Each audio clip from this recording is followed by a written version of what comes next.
very thin. The excitement goes away when you've exiled people's libraries enough times. You know what I mean? Commander is a game where you're self-expressive, and I don't think Ulamog expresses much except good. Like, I have a big, powerful card. If we can please open this episode with Chuck E. Cheese saying poggers, and like those who know will know. Hey everyone, welcome back to From the Vault podcast. I am Dylan. And I am Trent. And we've been quiet for a while. We have been. Because Connor's back. Connor's been away for a bit because Connor had a baby. Yes, I did. Yay. A little baby boy. Congrats, Daddy Connor. Thank you. Put congrats, Daddy Connor in the comments down below, please. Please. What's this I hear about a squig story? I want Connor to tell his baby squig story. Okay, so... our baby is like all babies. He just cries and pees. And when he's not doing that, he does this little like squiggle and wormy kind of movement.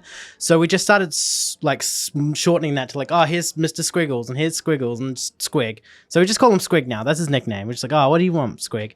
And then one of our Warcry players, Bryce, in secret had gone on the official GW merch site and got a baby onesie that said Little Squig on it. And still hasn't arrived yet in typical GW fashion. But yeah, it was such a weird synchronicity being like, that's the nickname of my child. And you didn't even know that. And you've got the right merch. And guaranteed, like most baby clothing, he will probably grow out of it by the time it arrives. Yeah. Probably. Yeah. But it's the thought that counts. Yeah, it is the thought that counts. Cool story. Shout out cool to Bryce, you know. Shout out to Bryce. Shout out to Ollie. Yeah. So it's been, I looked at the thing, it's been 2 months since we recorded. Oof. Whoa. Yeah, we haven't 2 months recorded- shoots 2 by. months. It goes. And thank you everyone for coming back here. We really appreciate that. To listen to the dulcet tones, the ramblings, and the weird fixations on tabletop hobby from a business and a player perspective. And a little guy. Just little guys. And just a pair of little guys Just without some little dudes. opinions. We're just guys doing blokes stuff. Another dude's rock moment. Yeah. Viva Rock Vegas, dude. Yeah. There's a few things to talk about then, because so much has happened in the last 2 months. So much has happened in the last 2 weeks. Yeah. Yeah, as is tradition with any kind of like hobby circus, like so much happens in such a small amount of time that if you go away for like a minute, there's so much to talk about. It's mental whiplash, just catching up with all the news. Absolutely. So, well, let's. I got a few here to talk about. Let's jump into it. First one, Modern Horizons 3 is almost here. So exciting. We're recording this probably a week and change out from pre-release. Spoilers started 2 weeks ago. Leaks started 2 weeks before that, and have pretty much overtaken spoiler season anyway. Mm-hmm. Plenty of leaks. Crazy stuff. Yeah, just leaking all over the place. Look, I'll be honest. From a business perspective, I think leaks are really frustrating when you don't get to control how people witness your set and how people witness the previews and kind of create a narrative around how things get together. Because a lot of times, people will see a card without context and go, "Oh, this is broken," and without the context of what deck it's in and all that kind of stuff. So, I definitely think it's much better to have previews as laid out by the preview schedule. Yeah. However, in saying that, the preview schedule for Modern Horizons 3 was pretty rubbish. It was pretty close to when I needed to actually get people to pre-order the product and book pre-releases. So as much as leaks suck, I want to say a little bit of a tiny thank you to the leakers, because that meant people booked pre-release tickets. Yeah. We also have there's like a problem with leaks as well, where it's like it's like a narrative warping thing a lot more than you'd expect, because like just a small thing, for example, like, a card might come out, like, for example, we got the new Ulamog that was shown off as like only its like concept version, like its showcase version was shown off. Yeah. And it looked super fake. The card just looked weird. The actual example they gave was like a rendering. It wasn't a like the actual card itself. It was just a rendering. And it had very strange design on its text box. It was a very shoddy looking picture. And also, we had seen the Emrakul spoiler, and it's a showcase, which when we looked at the Ulamog showcase, the art, like there's like a strip of gray along its art, right? Which was translated over to the left. And it looked very odd because we didn't have any example of how Kozilek and the other records would look. So we're like, well, that can't be right because the art doesn't even match. It looks wrong, right? Mm-hmm.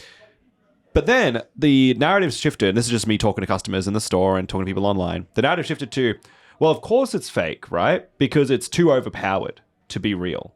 No, they wouldn't print a card like that. That would ruin Magic, right? That's what the narrative started to become.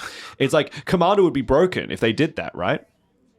Well, now that it's actually real, now that this Ulamog is real, I've seen the narrative of like, well, Magic's just ruined because they printed this card when we all thought it was fake, and we couldn't have this discussion of like, no, it's definitely a real card. This is cool, whatever. We just had the narrative of like, this can't be real because it's fake. And that's it, because it's so broken. It must be fake. It must be a leak. This leak must be not real. So it creates this narrative now where people are like, yeah, this card's going to be like super expensive and everyone's going to play it in Commander. It's going to ruin the game. And I can't wait to verse people and they cast Ulamog in every deck and I lose half my library because they just randomly pick me. Or maybe they just want to take it out on me. When in reality, the card's like fine. And I think like every other Eldrazi Titan that has ever existed, you do the cool thing like 3, maybe up to 5 times if you're really lucky, and then it starts to wane pretty thin. The excitement goes away when you've exiled people's libraries enough times. You know what I mean? Commander is a game where you're self-expressive, and I don't think Ulamog expresses much except good. Like I have a big, powerful card. Yeah, I think Ulamog the Defiler expresses a really great chance for Rule Zero discussions. Yes, and I look, you know, as bad as it is, you know, like I don't want to go out and say, hey, you should be ostracizing players because you should not be doing that. If you're playing Ulamog the Defiler, you will find yourself having unfun games. Yeah, that's possibly true. I think in the same vein of Kalia of the Vast, which coincidentally is also coming out in this set, where it'll modern. just get into modern too, where you'll just get hated out of the game so much because of what the potential of that card has. That I agree. I think with Kalia of the Vast, right? I think their situation's a bit different in the sense that, like, I think with Kalia of the Vast, right, you're going, well, it's in the command zone. I know what the deck does. I know what all the cards around the deck are designed to do. It's designed to cheat her out really quickly, get her to have haste as soon as possible. We're not attacking on her by turn 3 or 4 easily, and then getting something really huge and, like, pushing the game to, like, make the game all about her in a sense of being, like, respond to this or die. So a lot of people will target her out. I don't think Ulamog's being played in the command zone. I think, you know, out of all the 10 relevant colorless commanders, that's 10th. And I don't think it's going to be playing command zone. I think what's going to happen is Ulamog is like a bit of a surprise piece. Yeah. Where somebody's playing like, you know, I have a Goreclaw deck, for example, and I can just be like, oh, I have 8 mana, and I've gotten to my Ulamog the Defiler by drawing 15 cards or whatever. I'm already way ahead. But at the end of the day, I'm like, cool, I could just throw out this big thing, and all of a sudden people are like, oh, of course you have that as well, right? I think if you can see it coming, yeah, you're definitely going to get hated out. If it's your commander, that kind of stuff, it could be more like that. I just think that there's lots and lots and lots of decks, of course, being a colorless card, it goes into everything. They're going to find ways to get this out really efficiently and quickly. And I feel like people are going to be like, oh, I'm going to see it way more often than I'll see Kalia of the Vast because that's never in a deck that isn't that as commander, right? Yeah, my thought process is more of the vein of you may find yourself not playing games a lot if people really dislike this card when it's finally in the space where it is abusable. Which, let's get real here, colorless cards, particularly colorless cards without a colorless mana cost that have a generic mana cost, like they've for some reason they're very easy to ramp into because there's nothing else that people can do but play every single cheap colorless ramp artifact. Yeah, as like a colorless deck as well, right? Like definitely the colorless decks ramp the craziest, right? Because it's the simple stuff from like your Ancient Tomb into an artifact signet of some description, like even like a Mind Stone. I mean to say, your turn 2 is a Thran Dynamo. Yeah, and on turn 3 you have 9 mana. Yeah, and you're like, okay, well, if you turn 3 and you play like a City of Traders, they always have an Urza's Incubator. Yeah, something like that. If you go City of Traders on turn 3, you've got Ulamog on turn 3, right? You know, it's like not terribly impossible to get to it for sure. And look, the other side of the argument, the entire effectiveness of this card dies to Stifle. Yeah, that is true. That's a triggered ability. Yeah, and I think there's actually a really cool blue spell in this set that I really like. That's like it's like counter up to 1 colorless spell and then 1 triggered ability. It's like in this set. It's like an uncommon blue spell. I don't remember what it's called, but it's pretty hilarious. We're gonna try and find it now. It's uncommon. It's got like a picture of a dude's face on it. It's good.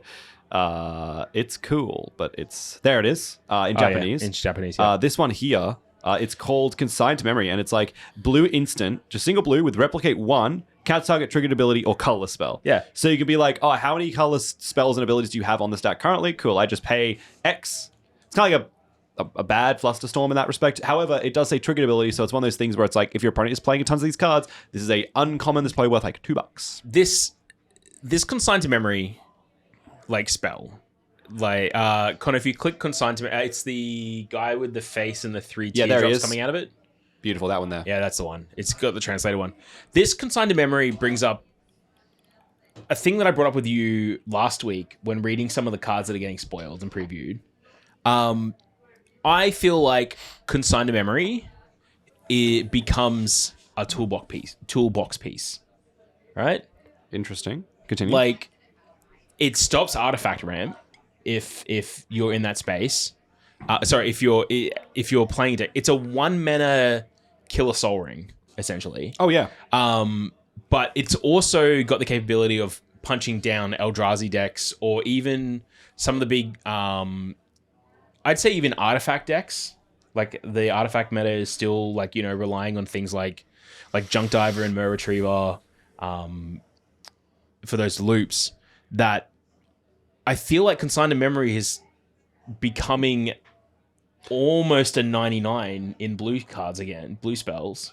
I feel like this effect is very good. Yeah. Yeah. And the problem that the thing that I flagged with you last week that I was talking about was that it feels like nearly every card I've seen in these previews, nearly every card that's shown to me in a preview, like I'm not saying that every card in this whole set is, but every time a preview gets shown my way, I just feel like I'm reading a new piece to add to the toolbox for a deck, for a color. Yeah. That I almost feel like, the question of how long until we homogenize Commander.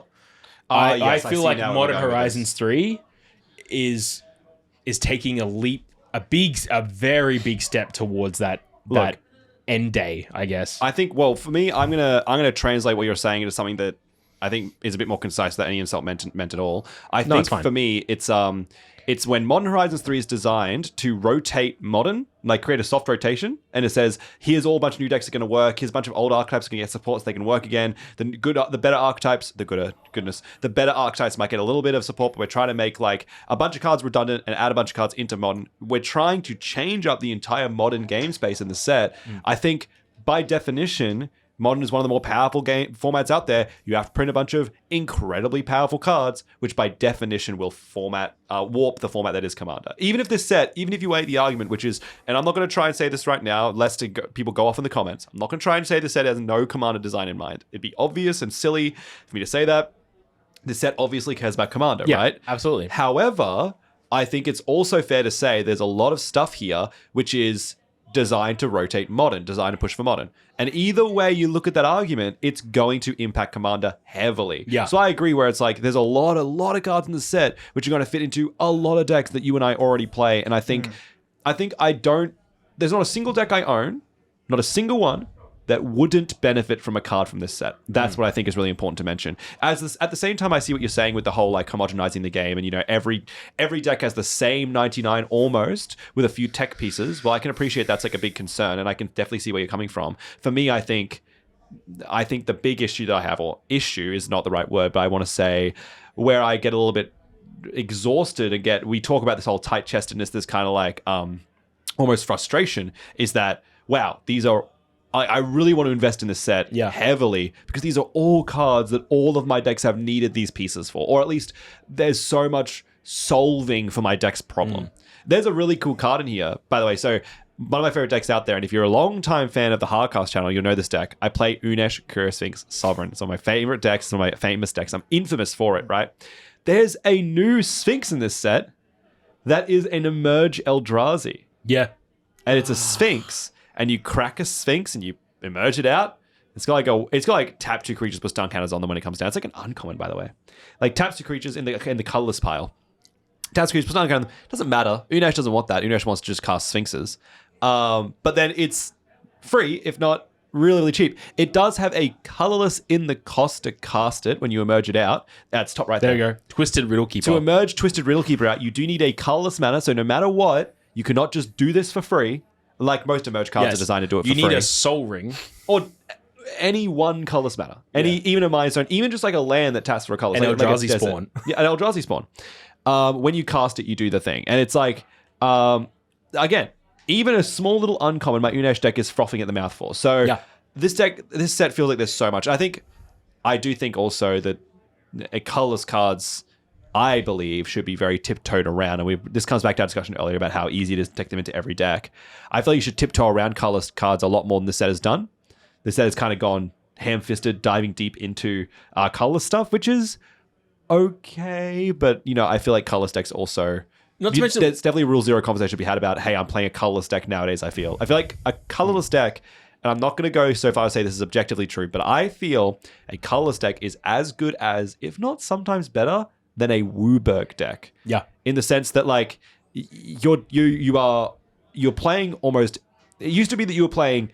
back in 2008, you were playing, like, no archetypes. You had no strategy. You were just casting an Eldrazi or two at most. Yeah. Now it's like, you kind of just do everything, and you're completely like mana fixed all the time. Yeah, with the you're best doing ramp in the everything. game. You're paying a little bit more, but again, like you just said, you're ramped anyway, and you have the best ramp in the game because now your Thran Dynamos are tapping for like Gilded Lotus because and like 3 mana any combination of colors essentially because they tap for colors which your whole deck needs. And look at cards like Null Elemental Blast being printed, where it's like you have even more options to interact with your opponent with this deck as well. So you have a colorless counterspell. You have a colorless counterspell, which is, I think it's like multicolored specifically. It stops multicolored, but most commanders.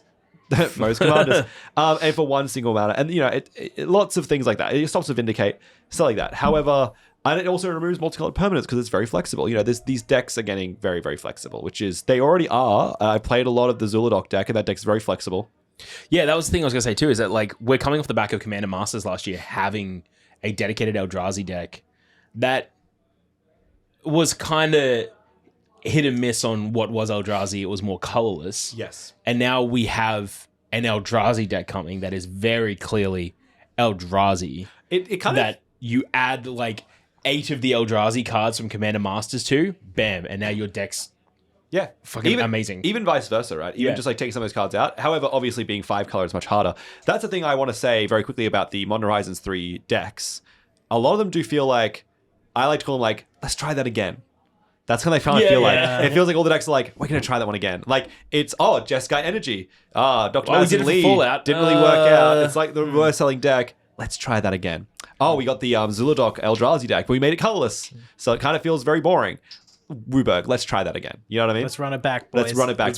Emerge into Void. Let's just try it again, Exactly. So I feel like for me, that's kind of the vibe as well. Like even the Vesuvan, the ones, the Simic deck, I feel like that is also very much akin to a lot of the Simic decks we do see. It kind of also feels like the MKM Investigate deck a bit, minus the white, of course. A lot of the cards feel kind of like samey to that. So it's kind of like a bit of a run that back. Now okay. I'm going to talk about one last thing. There's one thing I want to talk about. I talk about it quite a bit. I'm going to bring it up now, akin to these decks and their design. Okay, I don't know if I mentioned this one on the channel before. Jump in the comments right now if you've heard me say this before. But in Yu-Gi-Oh!, the trading card game, there is a problem, right? And I'm going to put it in bold italics, problem. Where it's an eternal game like Commander is, right? So what ends up happening is cards come in and out, and that you're playing them for a little while. The game grows and progresses, and eventually they're not playable anymore. Either a deck is super good and the best cards get banned and the deck loses favor, or the deck never really was very good, and then it just kind of keeps all of its cards, and it was never great, but it was played at a local level, and eventually it can't even be played at a local level because it's just a reflection of what it once was, like a parody of the game as it once was. Well, what ends up happening in Yu-Gi-Oh! Is because people fall in love with these archetypes aesthetically and thematically, they eventually come back to them. So a great example of this is the Ancient Gear Golem that Aleister Crowley used in Yu-Gi-Oh! GX, right? He was like he's not like the bad guy, but he's like the principal of the school. He's kind of like a dodgy guy. And he had 8 PhDs in dueling. Something like that. Anyway, he lost all of the games he played. He was a loser. But he played Ancient Gear Golem, and he had like Ancient Gear of Megaton Fist, and it was like everyone loved the Ancient Gears. Well, that deck always sucked, because Ancient Gear Golem, the namestay of the deck, the card that every card bounced off of and called that specifically, Ancient Gear Golem was like, you cannot special summon this card you have to tribute summon it, and it's like level 8. So it needs 2 tributes to normal summon in a deck that needs to normal summon first. So you're just never getting HG Golem out until turn 2 or 3, which is the worst thing ever in Yu-Gi-Oh! It's a very turn 1, turn 2 game. Either way, I digress. That deck came and went, and it sunk into the water, and it was never found again. It sank into the tar pit, like the horse from the Neverending Story, like Artax. And it was over. The bog. The bog, yeah. Artax gave up. Artax gave up. HG Golem with his Megaton fist fell into the swamp. Little Terminator thumbs up as he went down. As he went down. And recently, very recently, okay, Yep. they released a bunch of new support for Ancient Gears. They've done this twice now. Twice before, and then now again. A small sputtering of some Ancient Gear support in an Ancient Gear structure deck, because back in the day there was Ancient Gear Gadreltron Dragon was a structure deck, and they brought out Ancient Gear Gadreltron Reactor Dragon, and that was like a new deck, and it was just never really that good. But the new set of support is designed to make the deck as best as it possibly can be in the current format, while still being a crap deck built around a crap card. The problem though, and this is what I'm getting to, is as new support comes out for these decks, they call it legacy support. This legacy support needs to pull an archetype out of tar that was probably in there when it came out, right? Mm-hmm. And compared to today, it's really heavy, right? So no matter what this legacy support does, it's going to be way, way, way better than the original cards were. So as you pull Ancient Gear Golem out of the muck, all of the other archetype cards that are attached to him fall off. And what you've got left is the brand new support and maybe 1 or 2 cards of the original support, right? Maybe. Probably not even that. And what ends up happening is you get this, again, I use that word parody, of what was this deck you loved, but now is all new cards that could have any other name on them and wouldn't matter because they've all interact with each other in like a closed sphere, and they're all very good together. And that's happened with a lot of decks. Let's talk about the energy cards in Modern Horizons 3. This is how I feel about the new energy cards in Modern Horizons 3, where in Kaladesh, right, and Aether Revolt, the energy cards were so strong in Standard that multiple cards had to be banned in Standard, right? Mm-hmm. I've been playing energy for a long time in Commander, since it first came out, and the energy deck for me was one of the few decks I had left where I felt like Wizards had not designed this for me. And one of the few decks left where I was like, I have to find all these pieces to make this archetype work. I have to really, really push this to make it happen, right? But just maybe I can make this energy deck work with barely any good payoffs in the colors of the deck played. I play 4-color energy. Barely, the only one I didn't really play was red, and there are some good red cards, but it's not the point. In 4-color energy, there just weren't very good payoffs. The deck was really, really bad, but I tried my best to make it work, and I really enjoyed it. And Modern Horizons 3 came around, I saw a couple of energy support cards, and I was like, damn, this is really good. Damn, this is really good. Wow, this card's really good. And I've seen so many insane cards, both in the set itself. Is it Generator? Generatorium? Yeah. Is that it? If you get one or more energy, you get that many +1. Yes. And it has a payoff. Yeah. Tap, draw a card, activate only if you've paid or lost 4 or more energy this turn. Yeah. So if you've used your energy, it turns all of your energy payoffs, which aren't very good, into also draw a card, which is very good on a 2-mana artifact. Very powerful. You've got like draw 2 cards, discard a card unless you pay 2 energy. All of a sudden, you've got another thing to spend your energy on. Like so much good payoffs for energy, and they're all in blue-red, which is okay, or red, or white-red, which is okay. I'm not mad because I want to play the red as well. It just never was that powerful. But especially in the context of the new ones from the structure deck, including the new kind of double your energy, like energy harmonicon, essentially. Very powerful stuff there. Looking at the Sphinx of Revelation, whenever you gain life, you get that much energy. Yeah, and you pay X, and it's 3-mana tap, pay X energy to draw X cards. Yeah. Yeah. You've got cards like the Salvation Colossus I read recently. This card is absolutely crazy. Unearth, pay 8 energy. Yeah, so it's an 8-mana flying vigilance trample with whenever you attack, other creatures you control get +2/+2 and indestructible till end of turn. Very strong. And it has, what was that keyword again? Unearth. It has Unearth. So pay 8 energy, so 0 mana, but 8 energy to unearth it. So it comes out with flying vigilance, haste, trample. And gives your ball +2/+2 indestructible in attacks. And it's a 9/9. Oh. And it itself is a 9/9. Again, such powerful payoffs. Really powerful stuff. There's a beautiful card called Conversion Apparatus, which is a 3-mana manalith. It taps for a colorless mana. Or you could pay 3 and tap it to get 3 energy. And if you tap it and pay 3 energy, you add 3 mana in any combination of colors. Like a 3 mana, a Mantle of Gilded Lotus kind of style of card. So powerful. Stone Idol Generator. Whenever a creature you control attacks, you get an energy. Per creature. Per creature. Yeah. And it comes with a payoff. Tap, pay 6 energy, create a 6/12 colorless construct artifact creature token with trample, activate only as a sorcery. Yeah, so it makes 6/12 colorless art the constructs. The joke there is the old one was like the Stone Idol was like a 12/12. When it died, its head would come off, and that'd be the 6/12. Yeah. The joke here is that the machine isn't ready, so it only makes the heads. It can't actually make the full body, which is a very cool little like flair on it, a little bit of flavor. And lastly, let's talk about this up above the Stonehead generator. It's called Blaster Hulk, which, by the way, this not being in the full... Look at this card and tell me this is not a Fallout card, first of all. This not being in the Fallout deck is a travesty. It's an artifact creature pirate. It's a pirate. It's for 6 and 2 red and 8/8. This spell costs 1 less to cast for each energy you've paid or lost this turn. Yep. So it can be 2 red mana for this creature, by the way. Haste. Whenever it attacks, you get 2 energy. Then you may pay 8 energy. When you do, it deals 8 damage divided as you choose among up to 8 targets. So if you have the energy build up, okay, you could pay 6 energy to bring it down as an 8/8 haste. It's got 8 power and toughness. 8/8 haste. Yeah, you've already paid 6 this turn. Sorry, if you've already paid 6 this turn. So you don't have to pay the 6 for this. It's if you're already paying for things and getting the benefit of your energy, you then brings down for 2 red mana. It then generates 2 energy back. So you really aren't really pay 4 of it. And then you can pay 8 energy again and do more things. So it's like, again, all of these cards have... let's do one more card. Ether Refinery. One more card. If you would get 1 or more energy, you get twice that many energy instead. Tap, you get an energy. Then you may pay 1 or more energy. If you do, create an XX Black Aetherborn creature token, with X is the amount of energy paid this way. Aetherborn Tribal. Aetherborn Tribal, but more importantly, just token generation, use your energy. A lot of cards that say, hi, are you making energy? Cool. We either make you energy or give you more energy. Cool. Do you need a payoff? This card has the payoff on the card. Yeah. I feel like all of these cards... I don't think a single one, maybe the Lizard Wizard is the only one where I'm like, I don't know. But even then, I forget what it does. I'm sure it's valid.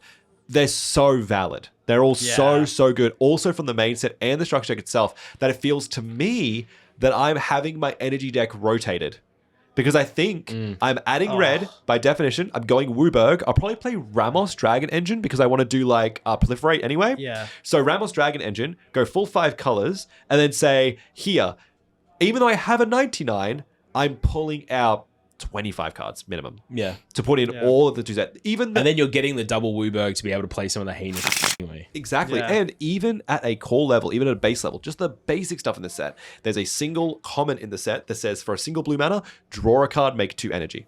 Yeah. I think it's also an instant. I might be wrong about that one, but I'm pretty certain it's also an instant. Having 5 color, you get access to all of the really good, like old stuff, like even like the Valley Generators, like things like Aetherwind Basker, and what was it, the Aetherwind Whale, the one where it's like if you pay energy, it basically Aethertide Whale, that kind of stuff. Because like playing against your like some of your older iterations of your energy deck, the many iterations you've built over the years, it definitely felt like you were really scratching and clawing. You're having to dig deep into the toolbox just to get like a value payoff, and even then you would end the game with like a bunch of unspent energy. There's the Hardcast episode where we used the AI generated. Oh my god, yeah. And you had the Bant Energy Commander. Yep. That's where the phrase Trent Game Actions Brooks was coined. Basically. It was just constant trying to get stuff to happen. And I'm digging and digging and digging. And if you remember correctly, the only reason I turned it into a win condition was because of Damien's Commander. Yeah. Which is the irony of the situation where I still couldn't turn the Gonti's Etherheart thing into a win condition where I was like, cool, I just get 1 extra turn, okay. But then I was able to actually make it happen by the nature of how his crazy commander interacted. But either way. So, yeah, it's a deck that will still do a lot of things and will still take a long time to get going off the ground. But hey, the main issue I'm having, or the main point I want to make, again, even the Royal Cartographer, another uncommon, amazing card, just says pay 6 energy to draw 3 cards, question mark. There's just a huge rotation. A huge rotation of cards in my deck. Yeah, and that's I think the ultimate downside coming into the set as a long-term player is there's basically 2 branches, right? There's the homogenization route where so many of these cards are better than what currently exists in the toolbox, but they do more than one thing, you know? Like the main one that got it was Marionette Apprentice. which is yeah. one and a Yeah. black 1/2 that has fabricate 1, which is you either put a 1/1 counter on it or create a 1/1 colorless servo. And then it's whenever another creature or artifact you control is put into the graveyard from the battlefield, each opponent loses 1 life. That is a better Falcon Wrath Noble. Like Zulpor Cutthroat, it reminds me of, right? Where it's like, it's the same mana cost. I think it's 1 toughness more. Yeah. Like, I think that's a 1/3. The what's his name? Anyway, the point being is that other than that, it's the same card. Yeah. But also and makes it it 1/1. creates a thing that you can then sacrifice or lose, and it's creature and artifact in a world where treasure is so prevalent now. Yeah. Like, things like Marionette Apprentice are cards that, to me, I look at as a long-term player and go, either A, I'm going to need to basically slot this into the deck because it's doing 2 things that I wanted to do with my deck anyway. It's doing a thing that I want to do with my deck anyway, and now it's another piece that confirms me towards that win con, which is the homogenization argument of decks are going to start feeling the same when we keep getting these toolbox cards. The other side of it is I now then have to go through all my decks that do these kind of things and start picking out what's getting replaced by cards. And the big problem for me is no matter which of those 2 paths you take, the answer is always, I need to get Modern Horizons 3 cards. Yeah, I feel like there's some argument to be made around the whole Zilliport Falcon Wrath stuff where most of those cards do gain you 1 life. So maybe there's an argument to be made where it's like, for example, if you're putting into your Bilbo deck, for example. Yeah, unlikely. Unlikely, because you're like, well, actually, I like the gain 1 life thing.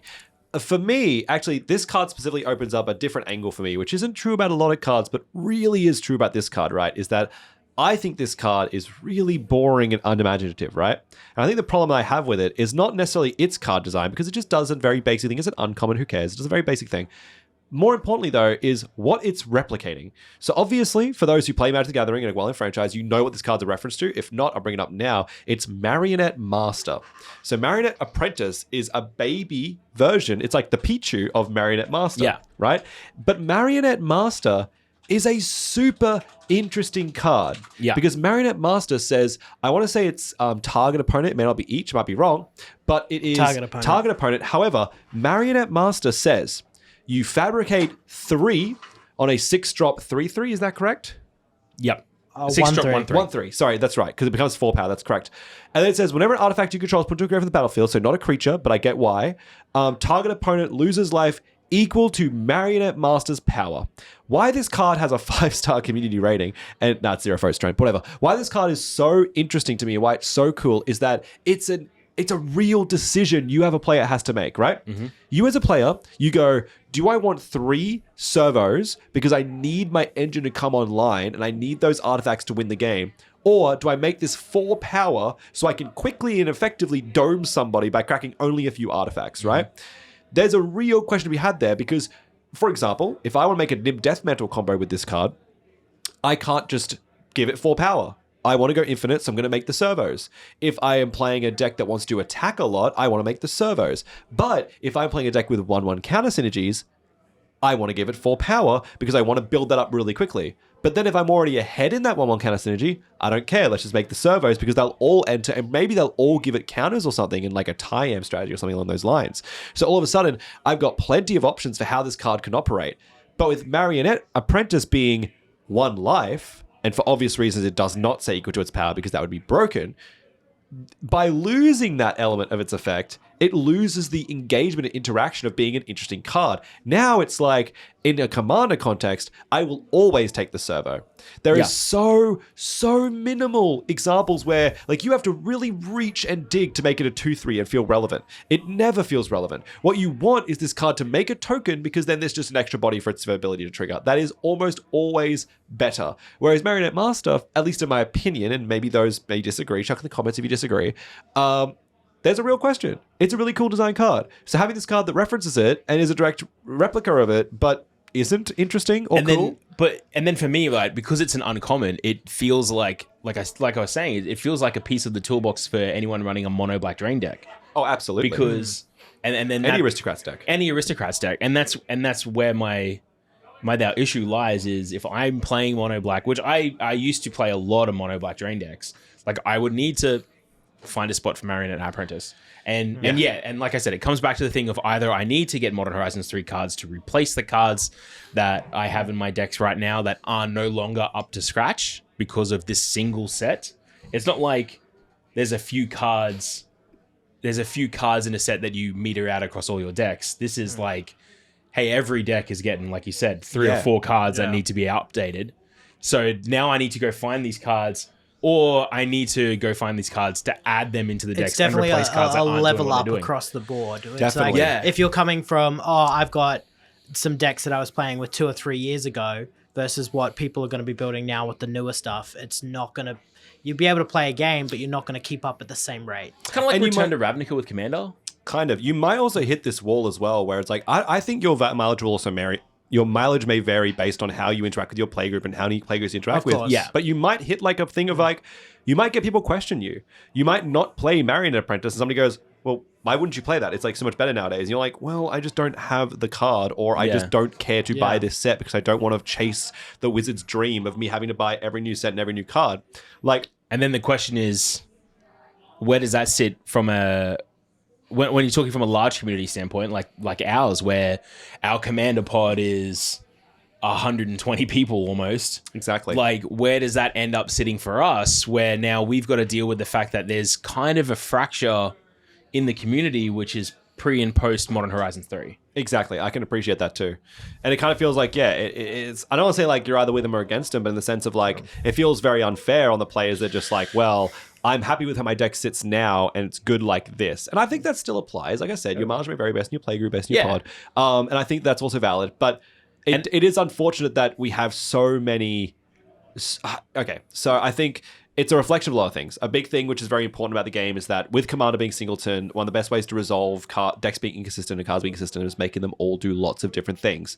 For example, we have the Disciple of Fraelis, which is incredible. A 6-mana version of Disciple of Bolus, which is much worse than Disciple of Bolus in that respect, but having 3 green mana in its mana cost, making it very good in like Nykthos and such, and like any devotion deck. But also... having a Disciple of Bolus that if you draw it and you can't get the reanimation angle going, which is often what you do with Disciple of Bolus anyway, let's be honest, you're not hard casting this card, it's a forest. It's a green land. Yeah. Like, that is so hard to and it's not just any land, it's a bolt land. Oh, it comes in untapped So it if can you come need in it untapped to. if you need it to. If you need it to, it comes in untapped. If you don't, there you go. And it's an uncommon. And it's an uncommon, so it's easy to access, which is good news at least, right? More people be able to access it. However, it does create... Again, isn't this weird, right? So it creates a problem again, or, you know, we use words like issue and problem, but I want to make it very clear for those listening that these issues and problems aren't like something that needs to be fixed or something that's like horribly prevalent. Just, this is the best terminology we can use at this point in time. It creates another, like, I think, like a mathematical problem is more accurate than a socioeconomic problem.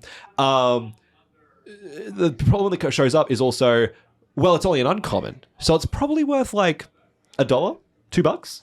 So it's not even like you're being gatekept from those who want to spend lots of money on their decks. Because you could be gatekept from the new Ulamog because you probably will be like $50, $60. Easily, you could be gatekept easily from that card and that means it won't be... I wouldn't expect it to be a massive problem in a large store community. Yes. Maybe we'd see 2 or 3 at most out of the whole community rocking that Ulamog if they have... Out of those that have just like... who haven't actively gone out searching for it. Yeah. Exactly. In the same vein of like, I just built this commander deck kind of thing of these cards that I got from pre-release. Exactly. But, and you might stumble upon an Ulamog or something. So there will be examples of people who just stumble upon the card. But when you're looking at uncommons that are... and uncommons and commons that are taking the place in that toolkit, it's that homogenization issue. Exactly. Now everyone can access it, which is great news. Making that very clear. Great news. We want everyone to be accessing these cards. Obviously we do. But when they can all access the cards, that's when that divide feels more problematic, more real, because now it's like, well, you kind of don't have an excuse to not own these cards and play them in your decks because they're like at most $1 or $2. So all of a sudden you go, and yes, I understand like, but if I have to buy 50 to 100 in a set of all the uncommons and commons, and all the uncommons are $1, I'm paying like $50 to $100 for a set. That's not a small amount of money for any metric. However, especially for cardboard, However, just a couple of uncommons your deck needs from this set can't really break the bank. So I think that you can't hit a wall where you're like, oh, well, now you may find yourself feeling a bit silly in a grander environment where people kind of go, oh, well, they're not going to go, oh, you're a stupid idiot and you're a poor person. They're not going to do that. People are just going to go, oh, okay, fair enough. But you're going to have that social feeling. You know what I mean? Yeah. There's going to be that social feeling where you go, okay. I definitely think Modern Horizons 3 is an element that we can come back to, I think, a couple of weeks after release and see where it's sitting in the community and what we're expecting out of Commander decks moving forward. Because, I don't want to be all doom and gloom and say, oh, this is going to be bad for Commander or this is going to make it much harder. I can see that there may be problems moving forward. But in saying that, what the community ends up doing, it could be something completely different. Well, this is what I was trying to let's just book in this with what I was saying earlier about like your pod. You'll find that you're going to play Ulamog 3 or 5 times. You're going to do its effect a few times to get bored of it. I think that's the most important part about Commander. All of these like kind of queries we have and these kind of questions we ask are interesting to talk about, but at the end of the day, we also can respect the fact that Commander is a very self-solving format in general, and that, people want to express themselves truly within this game, and these aren't forms of self-expression necessarily as much as making something cool that you can be proud of. Casting Ulamog that everyone's been doing for the last 4 months and exiling somebody's library doesn't feel as cool when everyone's doing it, and it's just the big fun thing of the current day. It's like, it doesn't feel like you're engaging with this thing. It feels like you're part of a greater a cog in a greater machine, and then you go, okay, well, that's not really me. What can I do that's more me? Yeah. And that will wane pretty thin. And then I think Commander will, like it always does, it will solve itself. Yeah, and it will settle down. Yeah, it's a really interesting thing. I'd love to have a look at like the psychology of Commander socially as well. Like, I think there's an element to, we have that discussion about Ulamog where socially it becomes, I don't want to say unacceptable, but like just socially. It's a faux like, pas. Not a faux pas, just like it doesn't feel good for me socially to watch people having a bad time playing against Ulamog, so I will stop playing it. You know, that kind of element. Yeah. The same reason why, I sit there in my Saheeli deck and I have Jin Gitaxias in my hand and I go, is this the pod to play Jin Gitaxias in? Yeah, for sure. I can those appreciate kind that. of things. And then I think at the same time, there's also going to be a bit of again, it's a social game. People have lots of different experiences. Maybe you find that you go, well, and I think there's a whole conversation we had about this maybe on its own podcast episode, but there is a rhetoric I hear a lot, mostly online, so I wonder how much this actually bleeds into real life. But a lot of people who love to say the thing of like, oh, my playgroup's going to hate me when I do this, and oh man, I can't wait to annoy all my friends with this cool card. And then you kind of go, yeah, but you want all your friends to hate you? And you want to annoy people? Like, that's kind of weird. You kind of go, in any other context that isn't the card game, you kind of go, that's kind of rude. Like, imagine if you went to a party and somebody was like, I'm not bringing any drinks. Because everyone's like, oh, it's a shed or like a potluck. It's a BYO. Like, it's a BYO or a potluck. And you're like, I'm not bringing anything because that'll really annoy people. Yeah, that'll teach them. Bring a plate. Maybe it's like, I'm bringing a plate. I'm bringing dog food. I'm bringing dog food. Or I'm going to bring the spiciest meal. And people aren't going to know. And then when they eat, they're going to go, and I'm going to go, I got you. I pranked you. And nobody invited Daniel to the barbecue after that. Again. And it's exactly that. So I think there's a layer where it's like, you might find that. But then again, it's weird. You might go to this party with this dog food and everyone goes, yeah, that's kind of gross. Yeah. And like, they don't care. And they're like, Daniel, do you bring dog food again? And you're like, yeah. And they're like, silly me. Oh, that's such a Daniel That's moment. a classic Daniel Stitch. Classic Daniel W. You know what I mean? Me every time I play Persistent Petitioners. Truly. Me and the boys every time he force feeds me dog food. Now, the thing I have is like, Dub. you say the Ulamog. There's myself included, because I could be just like this. You're going to cast Ulamog against me, and you're going to be like, just target me. Just, yeah, I know it's going to be Please just kill me. Just kill me. And you're going to mill half my library. I'm like, cool. I'm going to see all the cards in my library and go, okay, I have like these other pieces left. I'll just keep playing until I win or lose. And it's like, I'll just do the best I can in the situation. I'm not going to be like, oh, you played that card, you're gross. Rah, rah. You're like, you're not going to do that either. So maybe there's a layer where it's like, it doesn't matter. And actually, you might find your pod that it is cool and nobody's annoyed. And if your goal was to annoy them, you're going to be disappointed. But maybe your goal wasn't to annoy them. And then someone has Skyfall. Yeah. And at the end of the day, maybe somebody has the new uncommon stuff. Or somebody stacks a bunch of 1/1 counters on it and completely blows away somebody's board with like Annihilator 48 or something. Which is also the other half of the card, which is important to mention. Yeah. Azuri goes off. Yeah, it goes crazy. So you kind of go, oh, okay, well, especially if you're playing, like, you got like an Azuri, like, Scions deck, right? Yeah. And it's all making Scions. And then you're like, yeah, that triggers all of the Azuri like stuff because they're 0 power or 1 power. Yeah. Then Ulamog comes down. I give it the buff. I put Swifties on it. I go in. Well, Swifties first, but obviously, you don't want to give it Shroud. But point is Swifties first, you go in. There's going to be a deck that does that too. But like, The same way I just had Azuri stay on the board for like 15 turns, a trillion spawns to give it a bunch of counters. I have 40 experience counters. I proliferated a bunch. I got my haste enabler. I had the 10 mana for Ulamog. Like, how many games do you get to the situation where any deck could have done something really disgusting at that point? Yeah. And all you managed to do was kill one person's board, and everyone else was like, ooh, that's a problem. Anyway, disenchant path. Like, you know what I mean? Also, I didn't mention this. Sorry, I want to mention this. It has ward sacrifice 2 permanents because it just does. It gives too much text. Whatever. It does everything. It has ward. Ward is a triggered ability, right? So you can stifle it, which is important. So a lot of wards for that replicate card, you can counter the ward with that replicate card. It's going to go into a lot of stuff. There's a lot of ward stuff in the game currently that's coming out. There's like, Voya, and there's like Tivit, which is like ward 3. And the dragon that doubles dragons, Miram, the Sentinel Worm, ward 3. And you go, okay, that's hard to deal with, right? This card now becomes ward 1 because I can just counter it. That's really cool. The same thing with Stifle normally. However, there's a lot of stuff that's like ward, sacrifice a creature, a legendary creature in the case of Sauron, or ward, sacrifice 2 permanents. And you're like, I'd much rather pay 1 mana and discard a card. I'd much rather pay 1 mana. Do you pay the sacrifice 2 of your permanents? Yeah, it's like, ooh, I actually don't pay that. And instead, I stop that entirely. So that's a really good example of where that card's going to be really cool. This is the classic take backsy moment. Yeah, hang on. I choose not to do that. Yeah. So this will be interesting. We'll come back to this. We'll come back to it. I think we'll come back to it after a couple of weeks of seeing the set released and in the wild with our greater community of Commander players and seeing what pods look like. And also me, because I'm getting lots of these cards. In fact, pretty much all of them. Yeah. Pretty all of them, because I'm that guy. Shows like this product is concerning. I'm very concerned about this product. I'm going to buy 3 boxes of collector booster boxes. Because I'm concerned. I can't let anybody else have it. Yeah. That's it. I am so concerned for my finances. All right. Well, let's move on to another cool thing that's happened.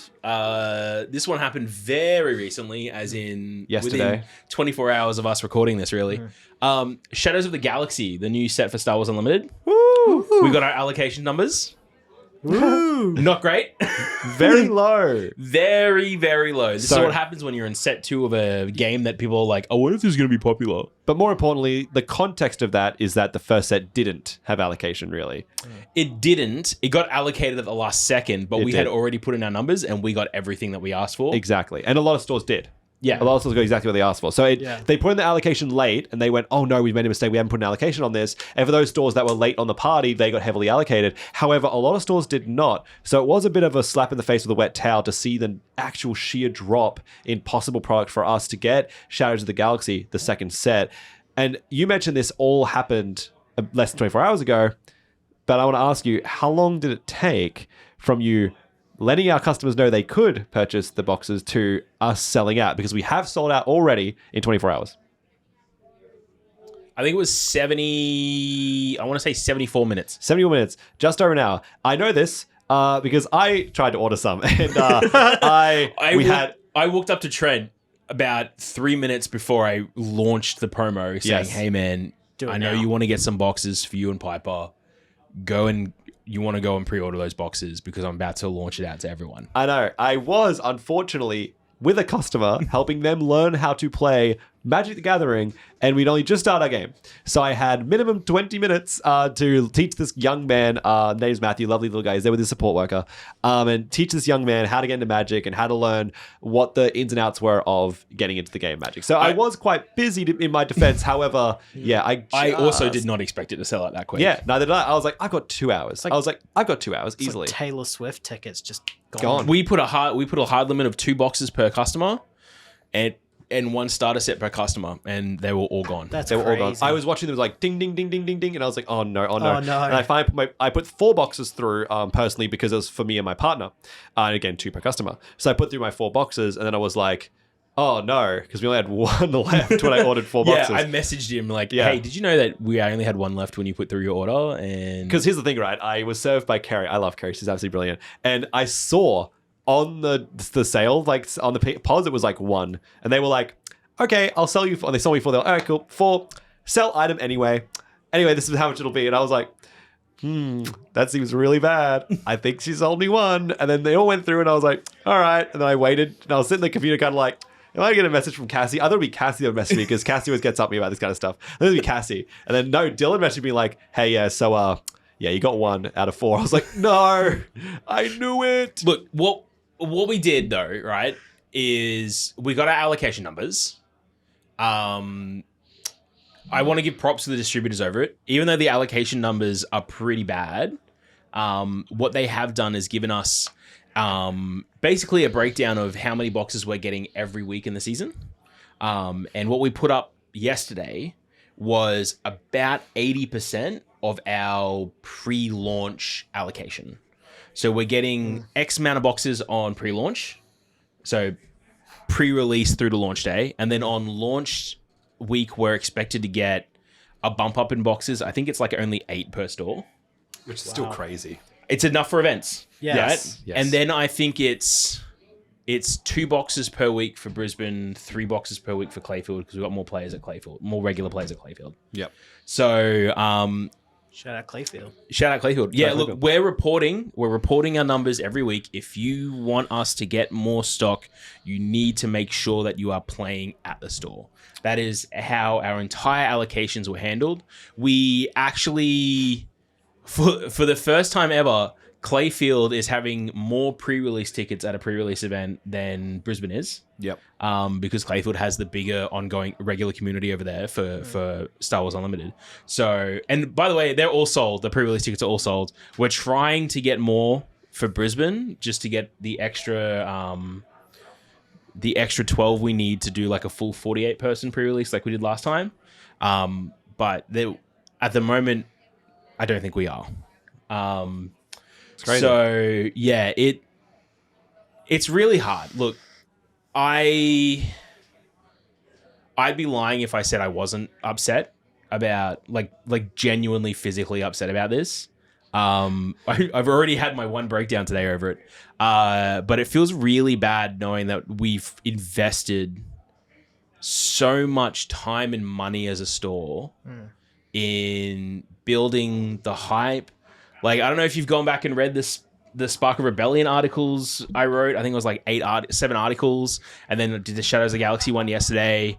You know, being the person who's like, oh, I think it's going to be good, and like trying to win people over, which eventually worked. Like, I remember, I think you were a bit skeptical on it at first, and then I was. So the big thing for me was we support it in the singles business, right? Yeah. And I was very skeptical. It's a Fantasy Flight game. You know, we talk about that.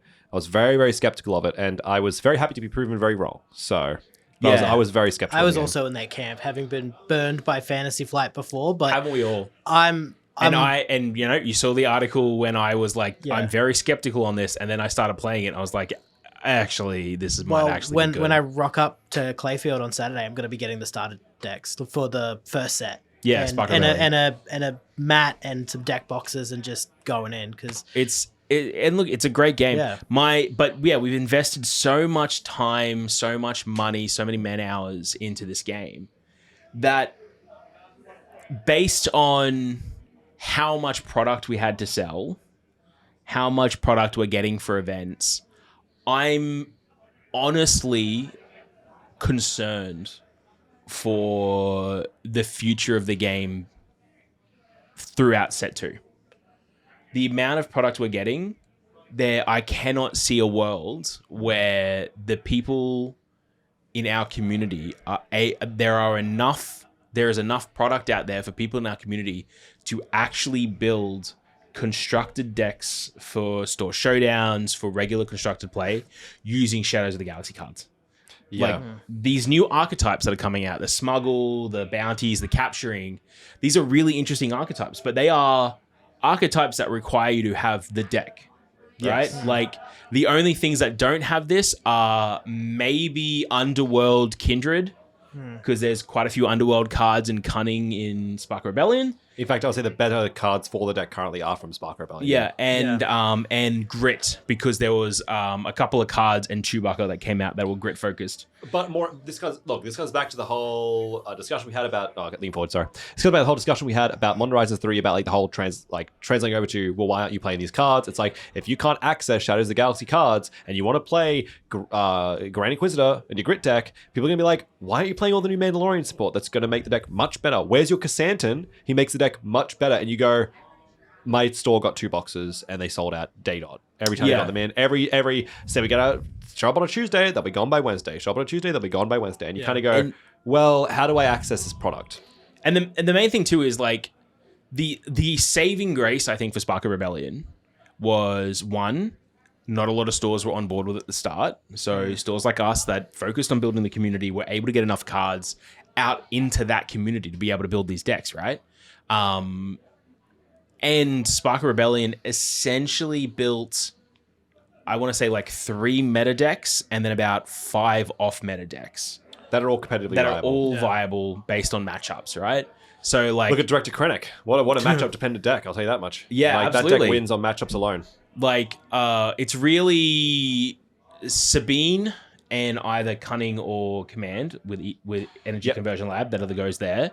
Mono red Sabine season play too. It's red, yellow, green. Red, Sabine yellow, is red, just strong. Yep. Iden Versio in either mono blue or red. Yeah, red's definitely, I would say. Blue, red, villainous. Both Vader Dagobah and Iden Targeton are both very, very good. Yeah. Then Boba Yellow still sees some play around. That's Boba very Green. interesting. And Boba Green. But then you go to the off meta and you've got Palpatine, you've got Chirrut Imwe still going strong. Luke and Vader, I would argue, are off meta, but they're so close. Like Vader Command sees a lot of... I play a lot of Vader Command. Vader Command can get up quite well. It just, again, matchup dependent on... Yep. It's kind of that whole...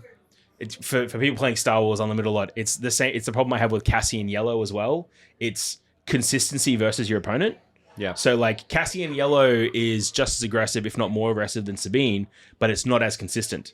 It will lose in a matchup where Sabine is much more consistent, right? Yeah, and also it doesn't access things like Green Sabine having access to U-Wing. It can really hurt it too. Well, Leia is a great off meta deck that also is... Leia Red. Leia can really be faster than Sabine at some like points of the game too, which is very good. Especially playing ECL can be very strong. Yeah, so Leia, Palpatine, Chirrut, and Vader, and Luke. These are the 5 off meta decks that... I'd like to take Vader off your list and put him straight into the meta decks. Really? Dagobah Vader is top of the meta. Really? He's as good. I would say he is as good as Iden Red. I would say he's as good, if not better. He's seen consistent first places. Vader Dagobah, and he's in. I've definitely seen him. He's in every top 8. I've seen him consistently top 8. He's in every top 8. 2 or 3 Vader Dagobahs are in every top 8 I see. Outside of some random events where you see some of the best and funniest stuff around. Yeah, like Krennic winning a 60-person event over in Poland. Yeah, it was crazy. Yeah, Poland? Poland's crazy though. Poland Yu-Gi-Oh meta is also crazy, but that's not the point. So they just look at games differently. But when we talk about the new set, right? It's Grit and Underworld are kind of like the things that they can use with Spark Rebellion. But then within the set, it's Mandalorians, it's Smuggle, it's Bounty Captures. The three major mechanics in this set. And there's just not going to be enough cards in the local environment to be able to have people running these decks. So the options are either A, someone's going to, I want to say, like, monopolize the cards of the set for their decks. It's going to happen. I don't necessarily say that's bad for the person, like, bad thing that person's doing. Like, they want to play, they want to play blue red Mandalorian, so they're gonna build around blue red Mandalorian.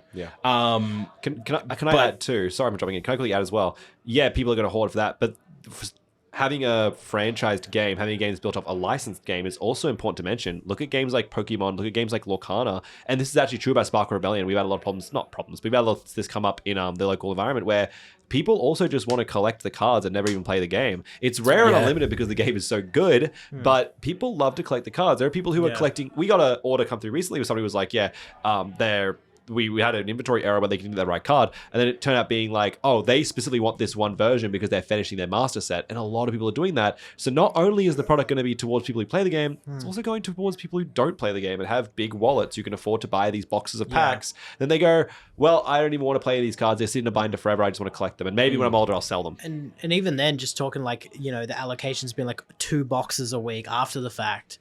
That's very limited amount of player support. Which that's the other thing too, right? Growth. The way we run our drafts events is a pot of 8 is a box and a half, right? You could one draft, and that's if there are no errors in the packs. Yeah. Right. That is, if we're only getting 3 boxes a week for Clayfield, Yeah. if we're running drafts, that's 16 players. That's it. Yeah. Yeah. We frequently get 20 plus over at Clayfield for Constructed. So there's no room to expand. there's no room to expand that out unless allocation. we go, we're running Constructed for 3 weeks, and then maybe we'll have enough boxes to run Hey guys, a draft. Hey guys at Star Wars, we're packing out our events and we literally do not have enough stock. Give us more. Yeah. Is that kind of what we have to do here? Or Well, there's nothing we may can not do. even So work. here's the big problem about game releases, right? Yep. And it happened with Lorcana. Yep. First 2 sets, inventory sucks, right? It always sucks because of the timelines it takes for printing and logistics means that you are, as a distributor, and you're under embargo too, right? So stores we didn't even know about what Spark of Rebellion is going to look like. And our distributor had to give them numbers for Shadows of the Galaxy. Oh wow. So at that point you go, well, I have a completely untested product. I'm bringing in a lot. So you know what? I'll just match that same number. And then on top of that, to have the publisher then cut that number yeah. is even further insulting. So we're in a situation now where the second set's released. There are more stores running Star Wars Unlimited than there were at the start of Spark of Rebellion. The distributor's being cut on product coming into Australia because of whatever. Yeah. But it's okay because Miniature Market got all their pre-release kits up for pre-order and they sold out. But we can't run them here. We can't run anymore now. Yeah. So yeah, it's hard. There's definitely been times where I'm just like, God damn it. Yeah. But the thing is, though, what I will say is that where we tend to go, we had kind of resolved that in a little bit. I know it's still, the tickets thing is going to be a problem no matter what, and we're not resolving it this way. But I will say, as far as players getting their cards are concerned, we do have a lot of success through our singles because we have a lot of people who get invested in the game and they go, this isn't for us, or we want to get some money back for some extra stuff we have. And then we filter that out to our community quite a lot as well. So it's like, we're able to help that just a little bit. Yeah, and that's the other thing too, right? Like, we kept back, that percentage of our boxes, but I still don't even know if we're going to have enough to be able to open some for singles, right? And I understand people are like, well, you're just going to profit off the singles, blah, blah, blah, blah. But here's the truth. The singles system is much better at getting cards into players' hands than it is opening boxes. It's true. Like it truly is the way. You open 2 boxes, right? And you will find maybe a third of the cards you need for your deck, right? Yep. But when we open the boxes for the singles, everything that's like rare or valuable that you may be looking for is up on the site for you to purchase. And then all of those commons and uncommons that aren't really worth anything, they go into the store's chaff. And then we just hand it out to the community. And then you as a community member can come in and go get that. So there will be uncommon and common Mandalorians at both stores, but that you may not have seen in your 2 boxes that you opened. And consider too as well that the idea being is like the amount of money you put into, I'm not trying to say, it's so easy to say buying singles is economically smarter. It's always financially smarter to buy singles, right? And that's why people are like, you just profit on singles because people will always buy them, which is valid, it's true. However, the money you'd spend on a single box of cards, you could just get like 5 or 6 of the rares that you want for your deck. With that logic in mind, we can buy for the singles. Again, our allocation is cut. There's some pause I mentioned, but we could possibly, in a perfect world, we could just buy like 12 boxes in a perfect world, open 2 cases worth of product, put that all into the inventory, all of the commons and uncommons go into the chaff, and then you've got so much stuff to pick from, but you're still, as a community member, are still spending the same amount you would have spent on like a box and gotten 1 or 2 cards you want. And then worst case scenario, you open a box, you get like a legendary or 2, and they're just stuff you don't need for decks. I should also say, and I'm going to put this call out to the community, and I know it's kind of advertising, but we buy product as a single store. We buy singles all the time. And for Shadows of the Galaxy, with this hard allocation, I want to make sure that you understand that if you open boxes and you get cards that you do not want to play, you have no intention of playing, you have no intention of collecting either, you're just like, these are whatever, you can try and trade them around the community. But honestly, if you trade them into us, you get store credit or you get cash as a percentage of what we sell it for. And then those cards will then end up going to community other members in the community that will buy them, are looking for those exact cards. And if you're searching for I don't know, an L3E7 card that you never open in your boxes, and we've got one, you can trade in the cards you're not using for store credit to get that card. And keep in mind as well that, another thing that's important to mention, and this is why Dylan kind of had that kind of immediate PSA of like, well, we understand that we're trying to sell on the idea. Yeah, you're right. We're not going to offer you maybe as much as you could get from a community member. You could get like maybe, you could get almost twice as much that we'd be offering you from a community member. But with the profits that we make from that, we can then justify buying more product to put into the inventory to then sell you the cards you want. So this isn't a case where it's like, oh, but you're basically just stealing a percentage of the money, because they're still paying the same amount retail as I would have gotten, and I'm getting less. So the community is down for it. It's like, possibly that's one angle to look at, but look in the greater scheme of things where, yes, we make a profit off that, which lets us justify putting more money into the industry, more cards in your pocket. And especially in a world where it's so heavily allocated, that's so valid. That's so helpful for you as a community, and of course us. And again, we're the ones running the events, we're the ones supporting you in the first place, so it helps. But yeah, look, Shadows of the Galaxy, it's hard allocated. I'm sorry to be the bearer of bad news on that. It's a cool set though. Yeah. It's a cool set. I did a very big deep dive yesterday when I was writing the article, and it sounds weird, but I'm just so excited for the smuggle mechanic. So many times I'm like, oh man, home one's really good, but I gotta resource it because there's no way I'm playing it this early. Having like banger cards getting smuggled and then just going, oh, I can play this now, and then replace it with whatever's on top of my deck. I'm scared of that. Yeah. I'm scared of that mechanic. There's some really cool villainous cards. Look, I was telling Piper this too. My favorite deck out of all the decks I play Green Vader, I play Krennic, I play Iden, I play a Cassian deck myself, like Green Cassian. I have so many different decks that I really enjoy. My favorite deck is Blue-Red Grand Inquisitor. That is currently my favorite deck. And every time I play it, every time I pull it back out, I'm like, this is so interesting. It's such a cool little kind of pseudo Force Kindred deck, but it's all about like getting attacks off, getting really aggressive, but doing it in a way that feels like there's a lot of real counterplay to it. Mm-hmm. So for me, I go, this is really cool. And all these new cards that really care about that are so cool. So look, I mean, I'm just kind of down for Hondo. Hondo looks cool. I want to play Moff Gideon. I think Moff Gideon's really cool for the starter set. I know it's another aggression villainous 4 health leader, but Kylo Ren looks really cool. I like Kylo Ren. He's going to get just open fired. He does not pass the test, but he comes down turn 4, comes out early enough. Kylo Ren's a bit weird because he doesn't get a bonus for you having an empty hand. I feel like the card is like on this precipice of being awesome. Yeah. If it just gave you a bonus for having an empty hand rather than can I just tell you something? Death shadowing you. I think that if he got a bonus, he's more threatening on the board. I think what sometimes can happen is you can play him on turn 4 with a grip of cards. He's like a 1/4. Your opponent doesn't immediately remove him, and your turn 4 play is Fallen Saber. Empty. And he empty your hand out. And you're like, cool. Now he gets +1 because I've got a card out of my hand. So he goes from a 1/4 to a 2/4. Now he is a 5/7. Yeah. And he's ready. Crazy. And he sweeps your opponent's board and they can't remove him. And they can no longer take him down because he's got 7 toughness. I think there's a Force Tribal double aggression deck there. I'm very excited to see. Also, you can play cards that ready creature units with 3 or less power. Then he goes up by a power and he's readied up. There's a whole deck there. I'm really excited to try my double aggression Kylo Ren. I played double aggression IG-88, which is a very bad version of this deck. So excited to see what a good version of this deck can do. Yeah, I'm also down for playing red-blue Bo-Katan Mandos. Yeah, that's really exciting.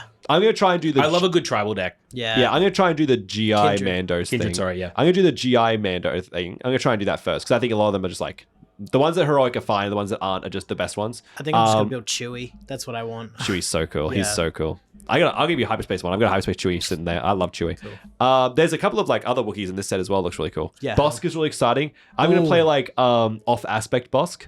Just going to play some of the 0-drop bounty cards and just play them for 2 mana. Just play them for 2 resources. Just put on my opponent's stuff. I don't care. Try and make a deck work for that. But yeah, very excited to see how the set goes. Stuff like First Light, which is Smuggle 7, deal 4 damage to a friendly unit just to bring it in, and it has grit, and a friendly non-leader unit gains grit. Yeah. Each other friendly. Yeah. I like grit. Grit's a good mechanic. Yeah. And like I was saying, grit in blue. Grit happens, dude. Grit happens. Grit in blue, Underworld in yellow. Those are the 2 mechanics from Spark Rebellion that are big in this set that synergize with this set. Yeah. But yeah. Back up to the leaders for a second. There's a leader. She's Kira. Kira, who's villainous vigilance. That's obviously the card for her deck because she is a grit 0/8. When you deploy her, you heal everything, and they take damage equal to half their total health. Yeah, round it down. Sorry, and then so I really like her action to deal 2 damage to a friendly unit, then put a shield token on it. That's crazy good. This, you know what? Actually, I would love to see a Kira Grand Inquisitor Twin Suns deck. That's cool. That's That really would perfect. synergize really nice. That's perfect. Yeah. Put that with ECL, bro. That's perfect. That's perfect. Put it down. Put it in. Anyway, yeah. So yeah, it's exciting. I look forward to seeing it. I did not buy pre-release tickets myself. I did not either. Piper, my beautiful partner, they bought 2 tickets. They bought 1 for each store, but I did not buy any tickets. I didn't buy any tickets because I thought I might have to be running it, and then I just kind of ended up going, well, I missed out on that one because I had to go pick up my child. So yeah, I wish there was more product. I wish that there was some kind of payoff for me for all my hard work. Do you think they just go nuts on the third set and they'll be like, we're just going the over third set will be top? great. The third set will be great because they've upped their printing for third set based on how first set was received. Yeah. Not to mention that when third set comes, we're also getting the restock of set 1. So right now we're just kind of in the set 2 trough, and hopefully We're in the set 2 trough of logistics nightmares. and if we can just hold steady until the third set, then it'll be like the golden age. Which we wish we didn't have to. Yeah, yeah. We wish didn't have to go through the Dark Ideally, Ages, hit the yeah. Renaissance, Connor. Yeah. It's only been so many times. Yeah. So Which then brings us to like the other now Star Wars Unlimited has to deal with is not only Magic's constant releases. Yeah. Thank God in July it's only going to be Assassin's Creed. Yeah. Oh god. Lorcana's coming. Yeah. Yeah. So Disney Lorcana, we have to call it Disney Lorcana. We can't just call it Lorcana. Yeah. Disney Lorcana. Events are actually starting this weekend. With first chapter events dropping starting June 1st. Yep. And then 2 weeks later, we'll have Rise of the Floodborn. And then 2 weeks after that, we'll have Into the Inklands. And 2 weeks after that, we'll have Ursula's Return. Before whatever the name of the set 5 is, we don't know what it is because set 4 only just released in the US. Set 5 comes out on August the 23rd, but it is available in stores a week prior. It's available at hobby locations, which is what we are. I think the set name will be "You Don't Want to Know." I think You shouldn't have told me, but you did, and I'm telling you, you don't want to know. I think on set 5 they released like the they released the Kingdom Hearts. the Kingdom Hearts. No, I was gonna say they're gonna release the official soundtrack on CD. I think in the 5th set. My God. It's just Phil Collins as a Lorcana card. Yeah. And Elton John. Yeah. That would be cool. You could just get like funny Disney versions of like musos who've written the songs over the years. Like Phil Collins floating above the table, eyes glowing white, lighting shooting out of his fingertips. hands are drums. Yeah. He only costs 3, but he has Singer 8. Yeah. Yeah.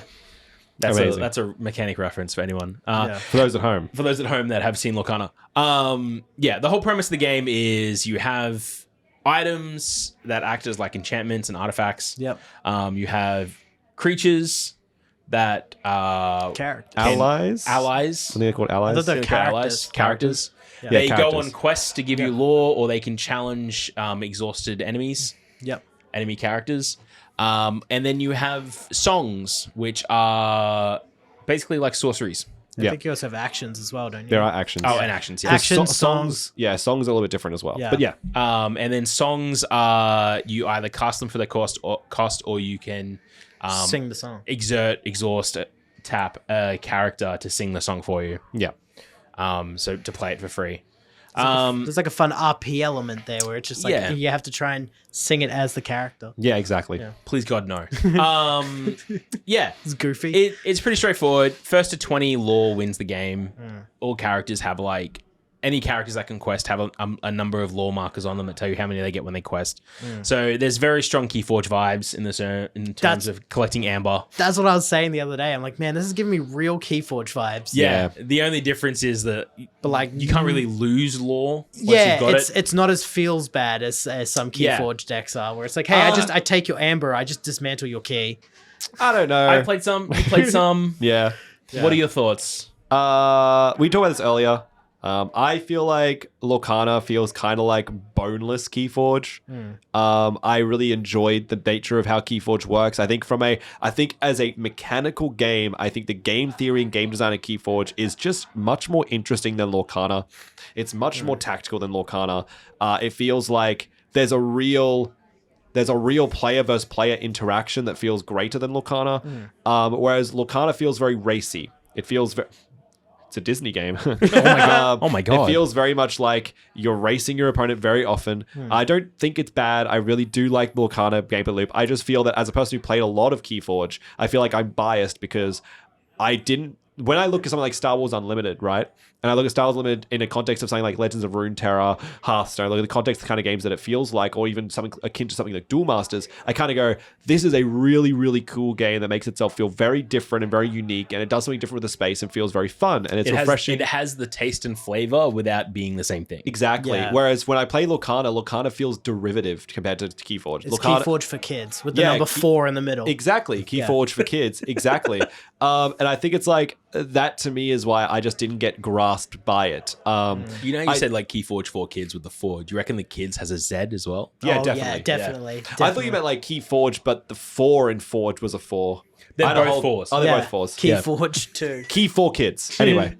T4 kids is your and then all the Forge. characters in Keyforge are all censored because it's a 4 kids brand. Anyway, so that's for Cheese TV fans at home. Anyway, so I digress. I feel that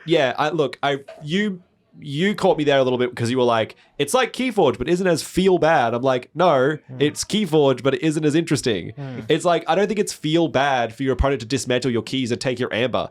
That's interaction. Yeah. That's interaction. That's like saying gaining life or blood artist is not interaction in Magic. That's a feels bad. It's like, it's not a feels bad to take the opponent's resource they're looking to win the game with. That's interaction. Like, I really liked the Diz archetype because I really like the idea of being like, they unforge your keys, but then you get the amber back, and then they have to find ways to steal the amber, or you just reforge the key every time. But another thing, the layers of going, I have to... So for those at home, in Keyforge, you get 6 amber, and you can forge a key at the end of your turn with the 6 amber, right? Or it's like an action, essentially. Start your turn. Start your turn. Sorry, yeah. start your turn. You can forge it one was key. yeah, that's right. Start your turn. My apologies. Either way, more importantly, once per turn, which is the important point, you can forge a key. You need to get 3 keys forged to win the game. You can have 18 amber, but you're still only forging 1 key a turn. So it creates an interesting dynamic where you go, I'm going to have a soft cap of 3 turns before I can forge keys. And if I'm building too much amber and I'm focusing all my resource on just building up amber, I'm not winning the game much faster because I'm going to overexert myself and over push myself into this amber generation. And I'm also giving my opponents resources they could possibly steal from me. So there's an interesting tactical element to, am I going to quest in the case of Lorcana? And I actually forget the Keyforge term because I haven't played the game in so long. And I'll get to why. Because I'm talking big on a game I don't play, and I'll get to why. There's a term for it in Keyforge. I'm forgetting the name of. It's like not exhaust, but it's like when you use them to make amber. They call that something. Oh. I'll go look this up now. Yeah, look up Keyforge mechanics they and the call it Year of Our something Lord. a bit like a unique word, but doesn't matter. So use this ability to get the amber, and you forge the keys. That's just a free action. Now, the important point I'm making is that no, it's like a word. It Generates a word. Sorry. Stop. That is It's true. like a keyword. It's like a keyword. Yeah. Generate is a good word for it, but this keyword generate, it's an action they take that generates amber. The point is that felt really interesting. When I play Lorcana, because there's very little interaction with the lore, and you are just getting up to 20 to win, as opposed to 18, you just get 20, you just win. Here we go. It is... Gather. No.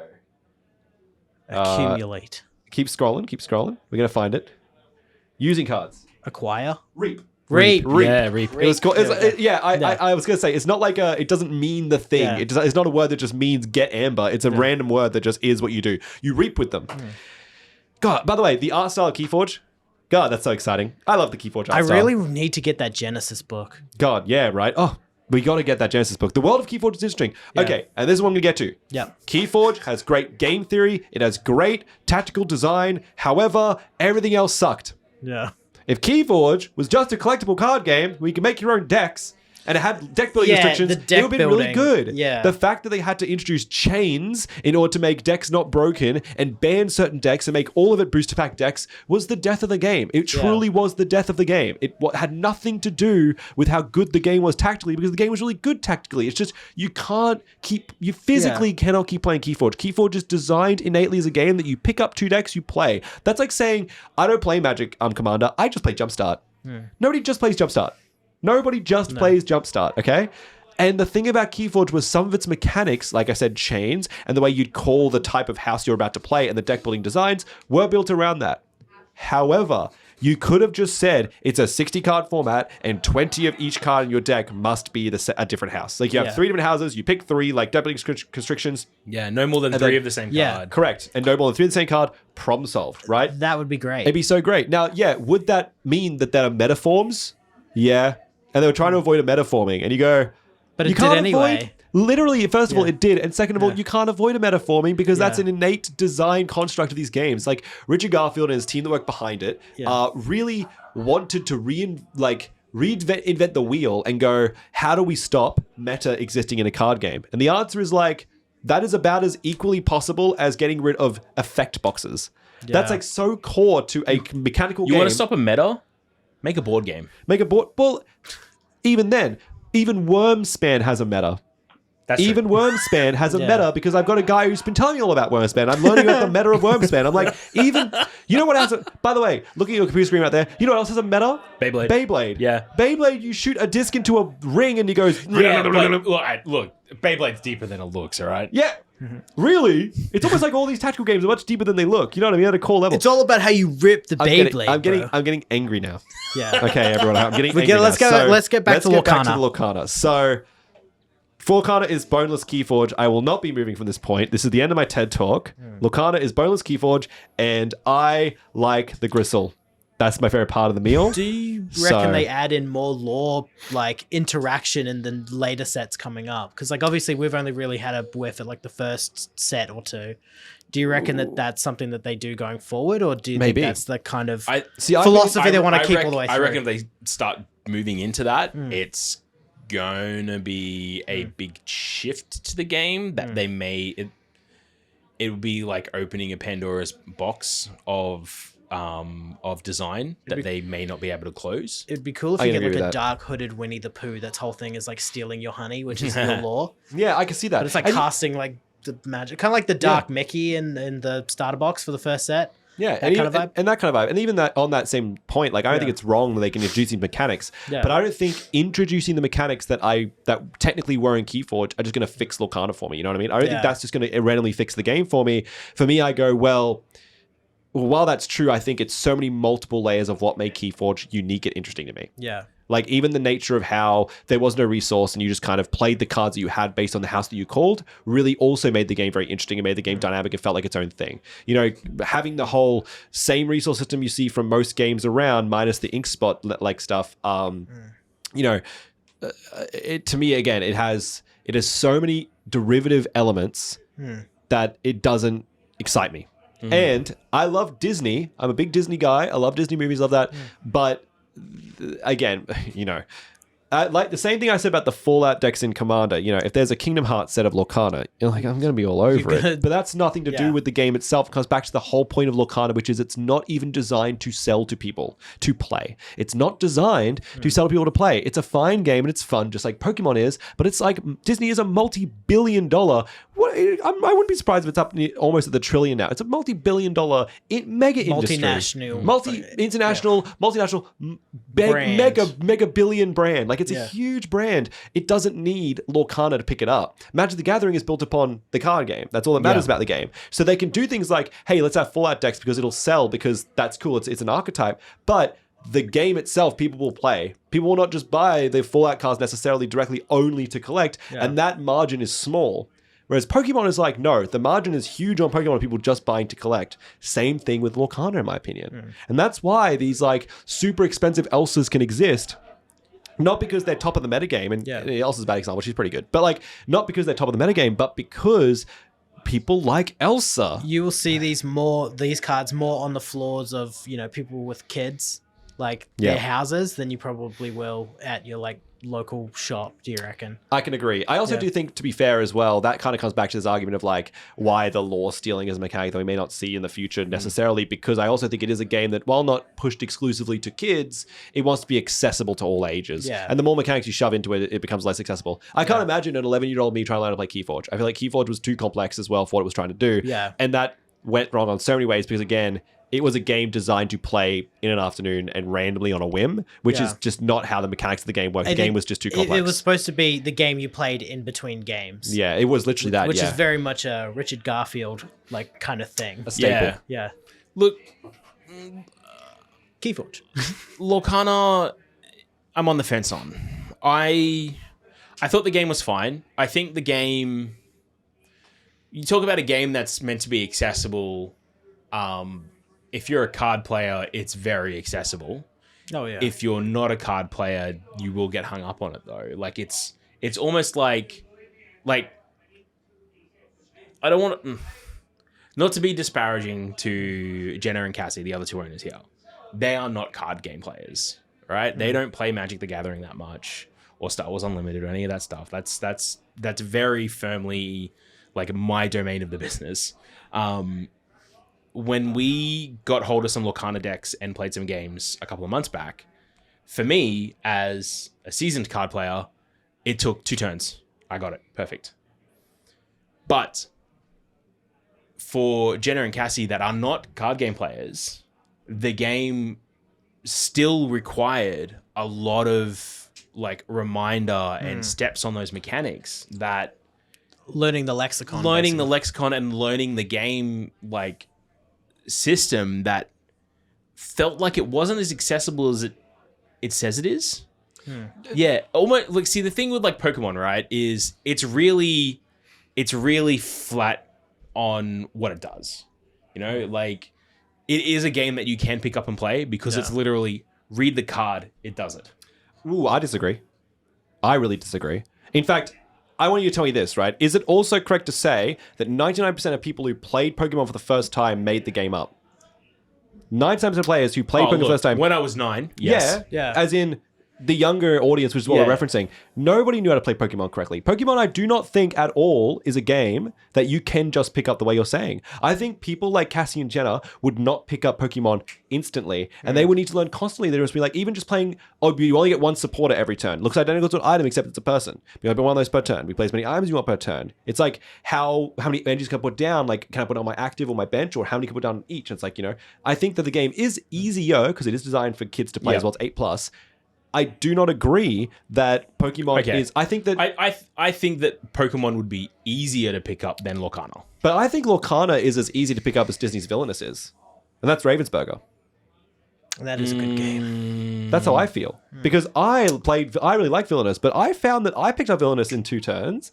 But when I play with people who play Villainous, they were like, oh, but it has like defending work again, or why am I putting cards down here? Like, why don't I always just do this? Like, even playing with somebody who was like, they would take like, 20 turns to get to the wing condition of a board that you could easily get to in like 8 or 12, and that's fine. Like, people learn their own pace. I don't disagree with that. I'm also not trying to put myself on a pedestal or anything. But again, I think that I think when you look at how quickly you learn the game to how quickly they learn the game, you can there's almost a delusion of like, well, I see the grand disparity here. And then I think this is greater than it is, because I'm not just looking at how long it's taken them to learn. I'm looking at the disparity of how long it took me to learn as well, which is very quickly. So it makes the game look more card game comprehensive because I'm a comprehensive card game player, so I got it quickly, and they're not. But I think that is there's almost a delusion happening where I don't think this is as far away as you think it is. I think that all of these kind of games are hard to pick up in the first place, right? Yeah. And I think what I was trying to say is that Lorcana is not as accessible as it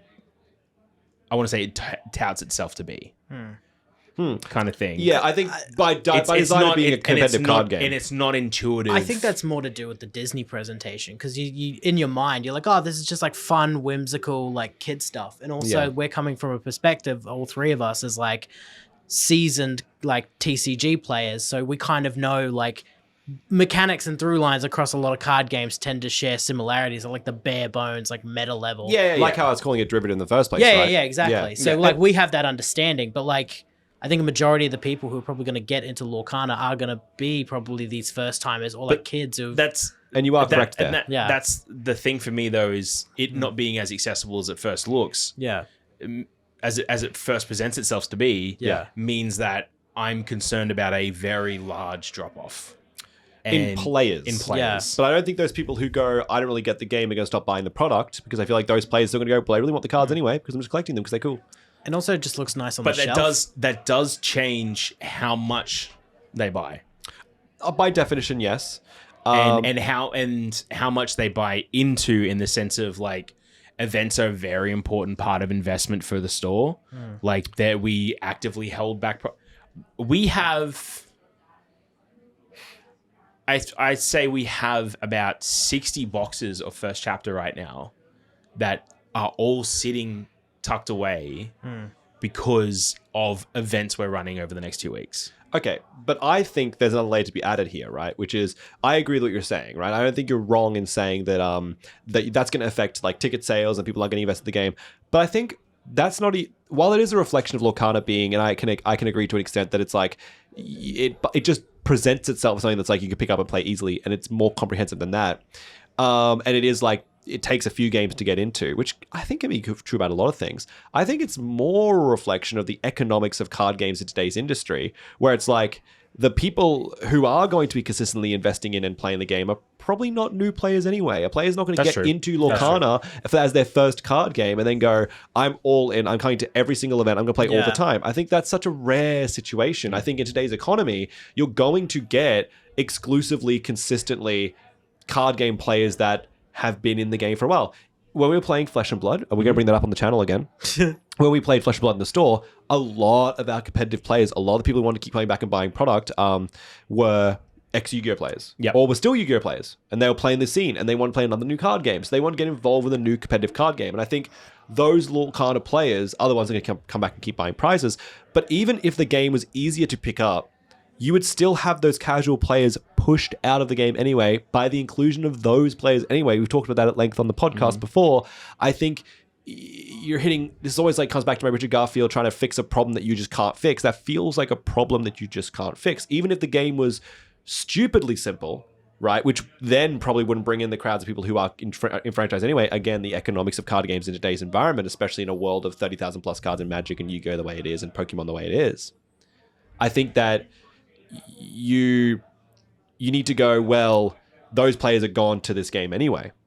So how do we focus on those players who we know are going to get enfranchised in this game from a gameplay standpoint, which is very difficult. And I think that I agree. The game is not necessarily super... Like, I think Mickey and myself, we played together, and we both picked it up really quickly and had a bunch of calls. But even us, as really comprehensive card game players, there were still some points here and there that we were just like, Hang on, wait, what? how does this part work? Like, how does this interaction work?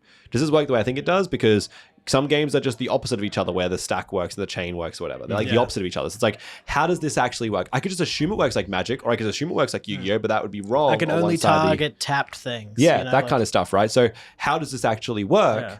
And as a good example, actually, when I was playing Star Wars Limited, somebody did think that you could only attack units that were exhausted because they were like used to that idea in other games. So it's like, you know, okay, well, that's really dangerous. So you go, because that's just wrong, and you're learning that from some other game. But then in Lorcana, that is the case. So my point being is that while it is, I can agree with the idea that Lorcana is more comprehensive than it looks.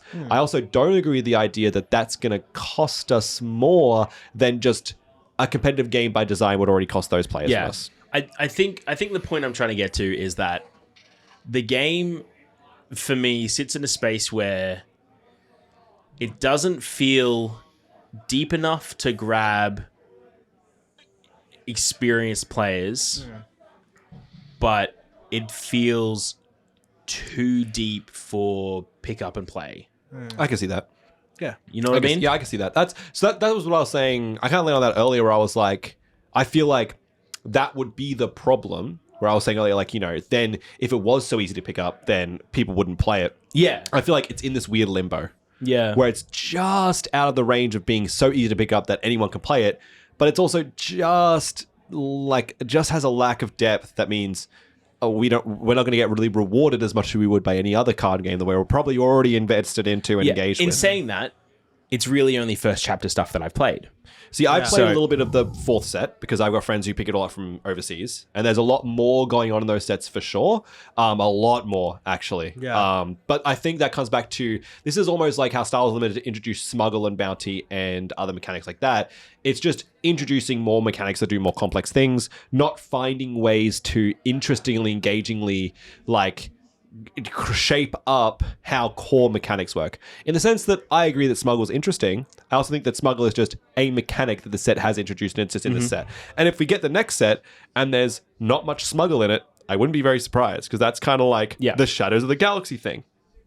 And I feel like that kind of goes into how these sets kind of look with Lorcana, where it's like, this set has this kind of mechanic, and you see that a lot in this set. And then we move on to the next set that has these kind of mechanics. It's true about a lot of card games.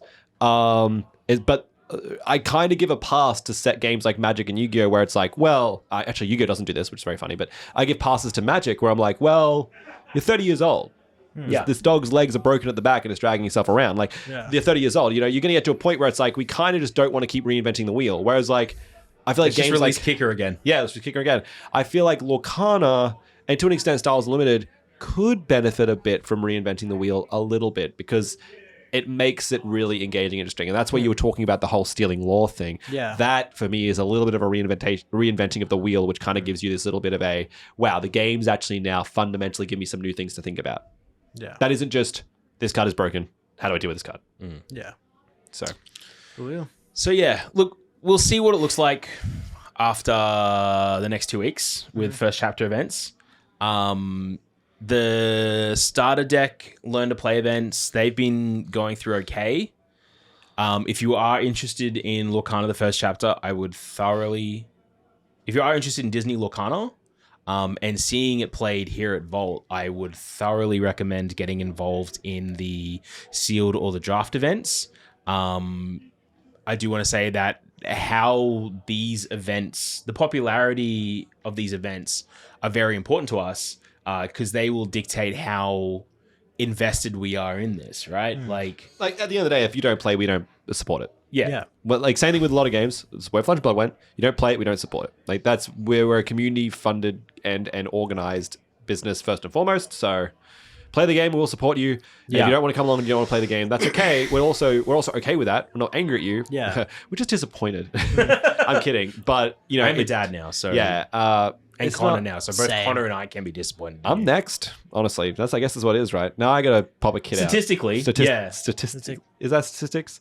Well, there's 2 out of 3 of us have kids. Yeah, so And if you statistically, were to go, who would possibly next out of us who doesn't have kids?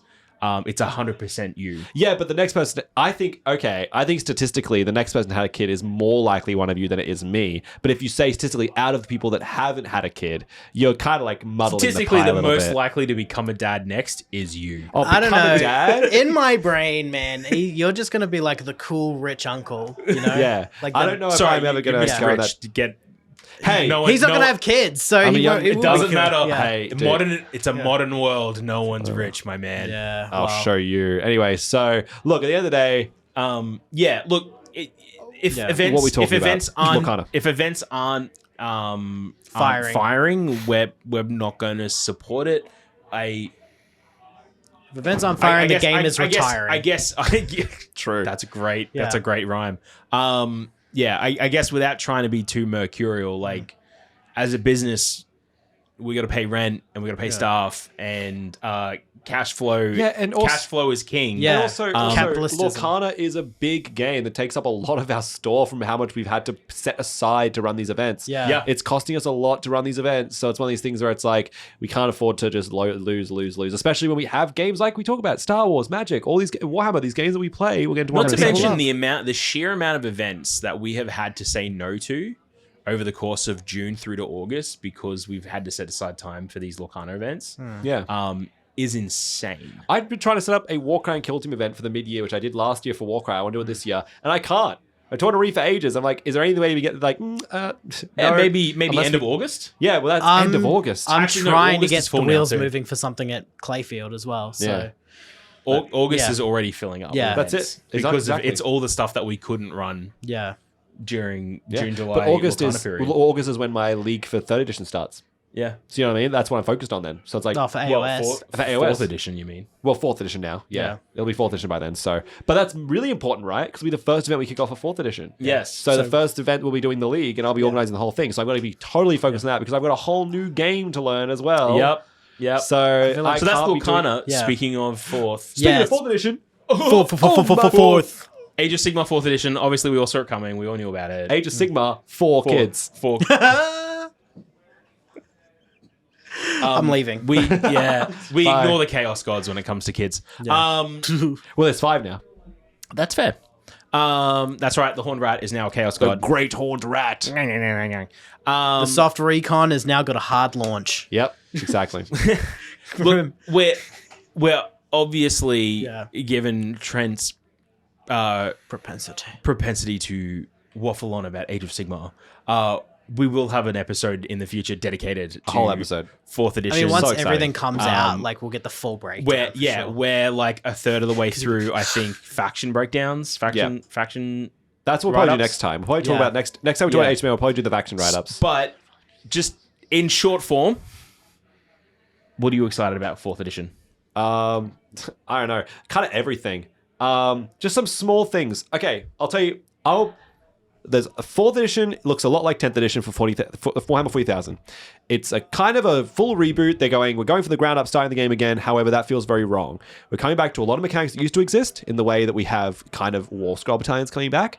We're coming back to a lot of mechanics that already exist in 3rd edition. Kind of the way units are designed and kind of the battle tomes are designed with the sub-factions and such. It does feel very much like, again, we're in this kind of 3rd edition space. There's a lot of small things that are changing. And if every single small thing changes, it's going to feel like a whole new game. Yeah. Because every model's going to have new rules, every army's going to have new rules, every small interaction with those rules are all going to change as well. So everything's going to feel very different. One of the tiniest things that I want to talk about that I'm really excited for is the redeploy command ability. Let's just talk about something very small, and this is just a good indicator of the kind of things that you're going to see change for 4th edition. In current 3rd edition, redeploy is a command ability that whenever an enemy unit moves within 9 inches of your unit, you may declare a redeploy, where you say, okay, I'm going to redeploy this unit. You spend 1 command point and you roll a d6, and that unit can move d6 inches in any direction. That can be closer to the unit. That could be around a corner if you roll a big enough number. That could just be further away to help avoid a charge, right? It's a very, very cool ability, but it has some problems. And the major one being is that it creates this huge skill gap in gameplay. The amount of games I've played where I'll go, I move this unit to here, and I'll look at my opponent with like weary eyes going, and they just look there and go, okay. I'm like, do you have anything to do? They go, nah. I'm like, all right, cool. I move this unit. They go, I'm like, would you like to do anything? Because redeploy is at the end of my movement. Not my movement phase, my movement. End of each unit Each movement. unit Yeah. movement. So I keep giving this opportunity. And then what will happen is very often, in a casual setting, very often, my opponent will go, sorry, do you mind if I redeploy here? Because you just gotten within 9 inches. They'll measure and go, they are within 9. Oh, okay, can I redeploy there? And I'll go, look, I'm You mean not that point that I stopped like three three movements moves ago? ago. But I'm also not looking for internet points. So I usually have to go to my opponent, yeah, all right, go ahead. And then I've already made a bunch of decisions around them not redeploying, right? But then they go, oh, if you don't want to move it that way, you can just go back and you can move them differently if you don't want to. And it becomes like a whole problem where you go, no, it's fine, just redeploy, whatever, get out of my sight. And they roll a 6. Restart my movement phase. Right, exactly. And I've just measured and moved everything. Yeah, I'll just measure and move it all back exactly the way it was. I'm not taking a screenshot on my phone of the board every time I do anything, right? So it's not going to happen. So you kind of go, no, I'm in a situation now. And I could just constantly be that guy who's like, no, I gave you the opportunity. You're done, kid. Yeah. Anyway, charge you. But like, that doesn't feel right. It doesn't feel like a fun beer and pretzels game when that happens, which is what Age of Sigmar sells itself as. And when I play Age of Sigmar, it's the kind of person that I am, right? When I play Magic, I like to be a little bit more comprehensive and consistent. In Age of Sigmar, I'm usually having a drink myself. I'll have the recorder league in my hand, I'll have a couple of drinks, I'll be hanging out. I go to my opponent, that's fine. They just do it, whatever. They roll a 6 every time because it's my opponent, and they run their full way.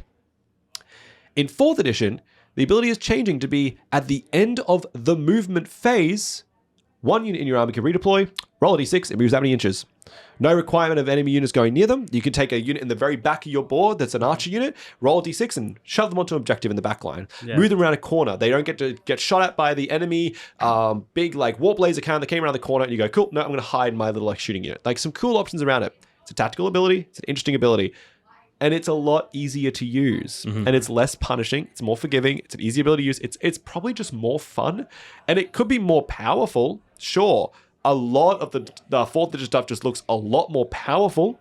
But that's just a good example of a rule where I kind of immediately go, oh, that's a lot better. But then I also go, it is a lot better. You know what I mean? It's like, it's stronger, but it's better. And I don't have to worry about those engagements anymore because I can just be like, end of the move phase. I'm like, hey, do you redeploy? My opponent goes, nah, problem solved. As opposed to me going, redeploy, redeploy, redeploy, redeploy. You know what I mean? Yeah. So would you say this is more of a quality of life edition for the game overall? Definitely. That's a good way of looking at it. I think it's almost, I didn't want to open with that because that feels so disingenuous because I feel like in what universe does a new edition not mean that? A new edition should always be a quality of life update for the better. Yeah. That's the whole point of changing editions is to update the quality of their life, to update the quality of the game. So 9th edition. 9th edition is a good example of when going from 8th to 9th, a lot of the rules that existed were to update the quality of the game. And then from 9th to 10th, a lot of the rules were like, 9th got out of hand. We got to update the quality of this game. It's getting out of hand. Yeah. Let's trim this right back. 4th edition, unlike 10th to 9th, does not feel like a trimming back. I will say that much. It does not feel like a trim back like 10th was to 9th. However, we'll wait till the indexes drop before we come to It's more like a conclusions reframing. Yeah, look, from what I've seen so far, we've got terrain universal special rules coming in. We've got, which are much more simplified versions of remember the old terrain dice table? The Realms of Battle. Realms of Battle. Yeah. We've got War Scroll battalions coming back with a little bit of a change to them. I kind of feel like this is a structure of 3rd edition with the flair of 2nd. Yeah, to an extent, I can see that. Yeah, where like the flair / flavor, where we've had like 3rd edition, while extremely enjoyable and really straightforward to play, it did feel like everything was broken down into the like competitive meta side of things. It was. It was all very structured. It was all very rigid. No War Scroll battalions. Everyone gets core battalions. Are you playing this battle pack? Here's some extra core battalions. Here's some special core battalions for your guys. By the way, you're probably never going to really be able to play these core battalions unless you're playing 3,000 point games. And if you do want to use the core battalions, they're also something very simple and special. Like, there's the Stormcast one, which says you bring a hero and a bunch of infantry, and it's way more than the battle regiment, and you get unified. You go, cool, I get unified. That's awesome. But with War Scroll battalions coming back, it really feels like there's that faction flavor in your mouth of what the factions kind of do. Definitely. And the quirky they do. Yeah. There's also the retooling of the way the abilities are worded and the way everything is like kind of brought up. That reminds me a lot of 10th edition. They've learned a lot there. A lot of rules will say like, here's when it happens, here's what the targeting requirements are, and then here's the effect of it. So you know exactly when it can be used. Everything is color coded and the type of ability it is. It really feels like for the first time Games Workshop got a game designer involved in making the rules, as opposed to someone that plays Warhammer. Yeah, that makes a lot of sense to me. Would it be cool if we did this?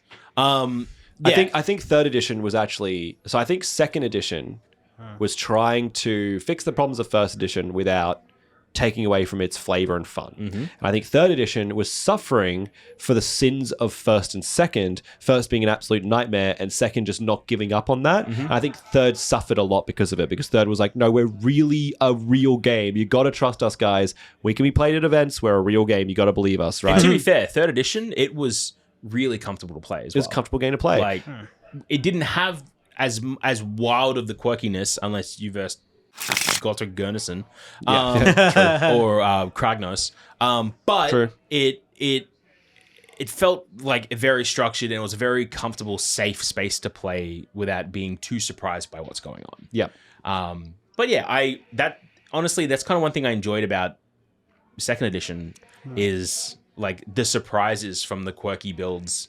That you'd come out with. You'd be like, oh look, I took this less effective list of banshees because I just wanted to nuke your morale. And I think against the Skaven army, hilarious. Hello, leadership. Get wrecked, idiot. I do like as well that there was this kind of nature of rigidity to second edition where it's like those war scroll battalions and such kind of created like, you bring specifically 1 to 3 squig hoppers, for example, another 1 to 3 Boingrot bounders, and say like a Mangler squig or 2.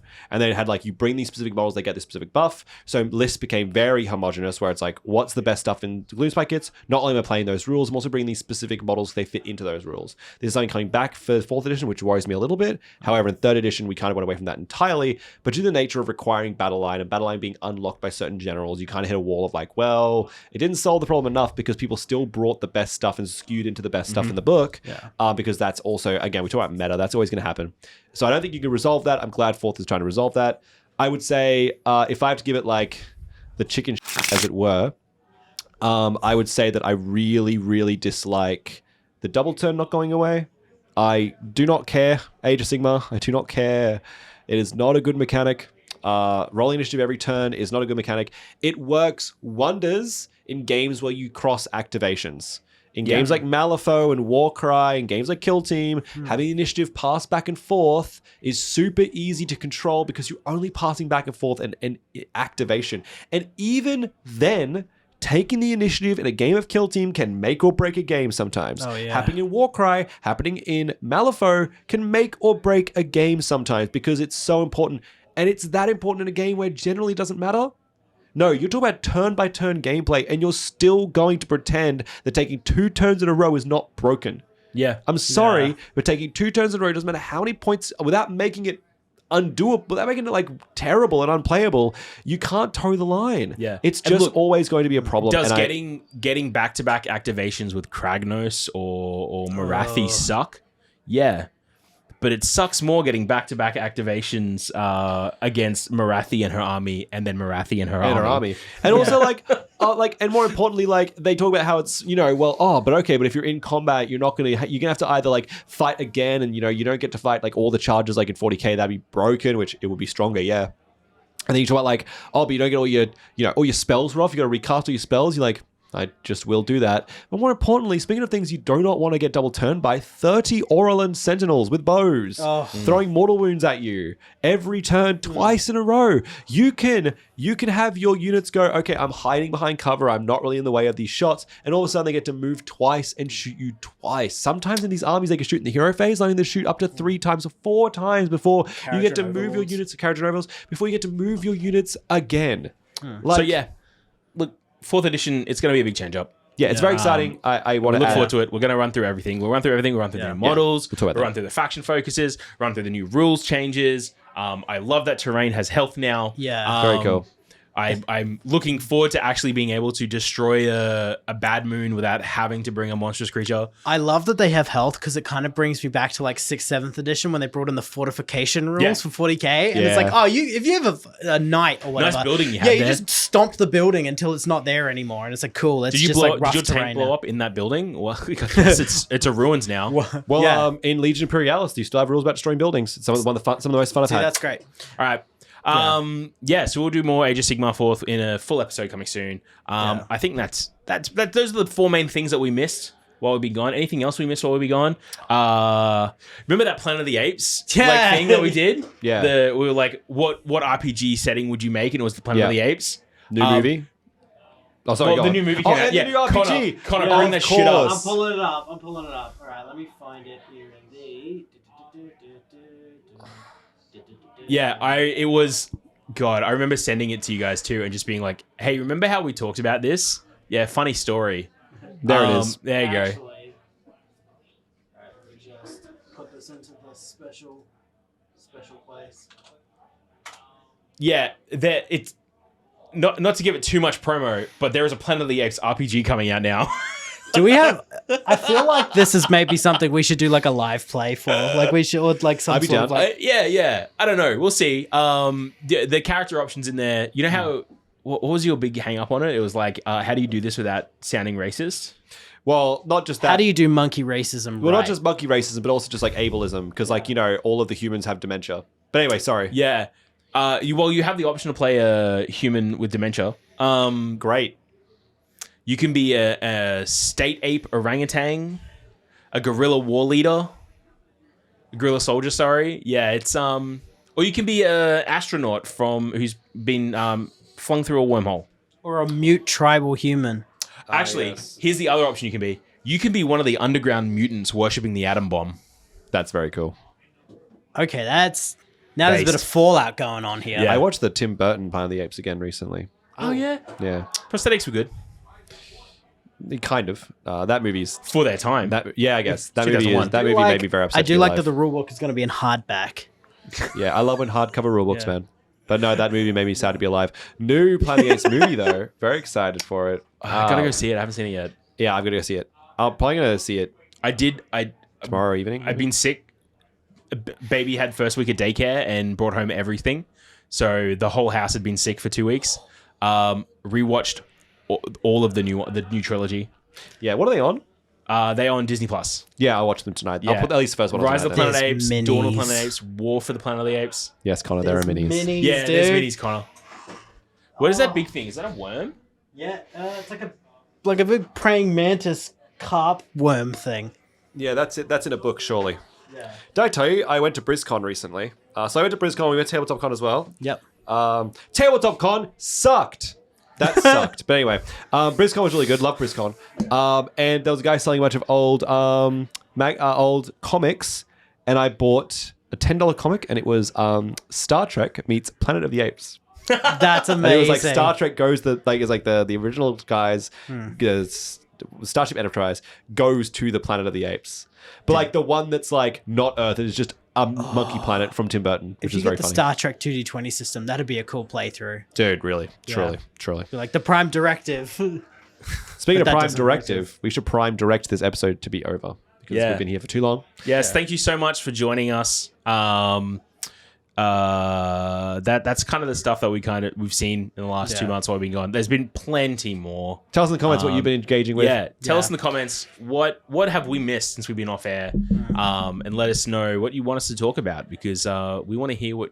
If you want a dedicated Malifaux episode, Oh, yes. ask us. We'll make it. We'll do one. We'll do a dedicated Legion Imperialis episode. We'll do a dedicated Assassin's Creed Universes Beyond episode. Please don't ask me to do that. Will we do a dedicated? Was it Revelations?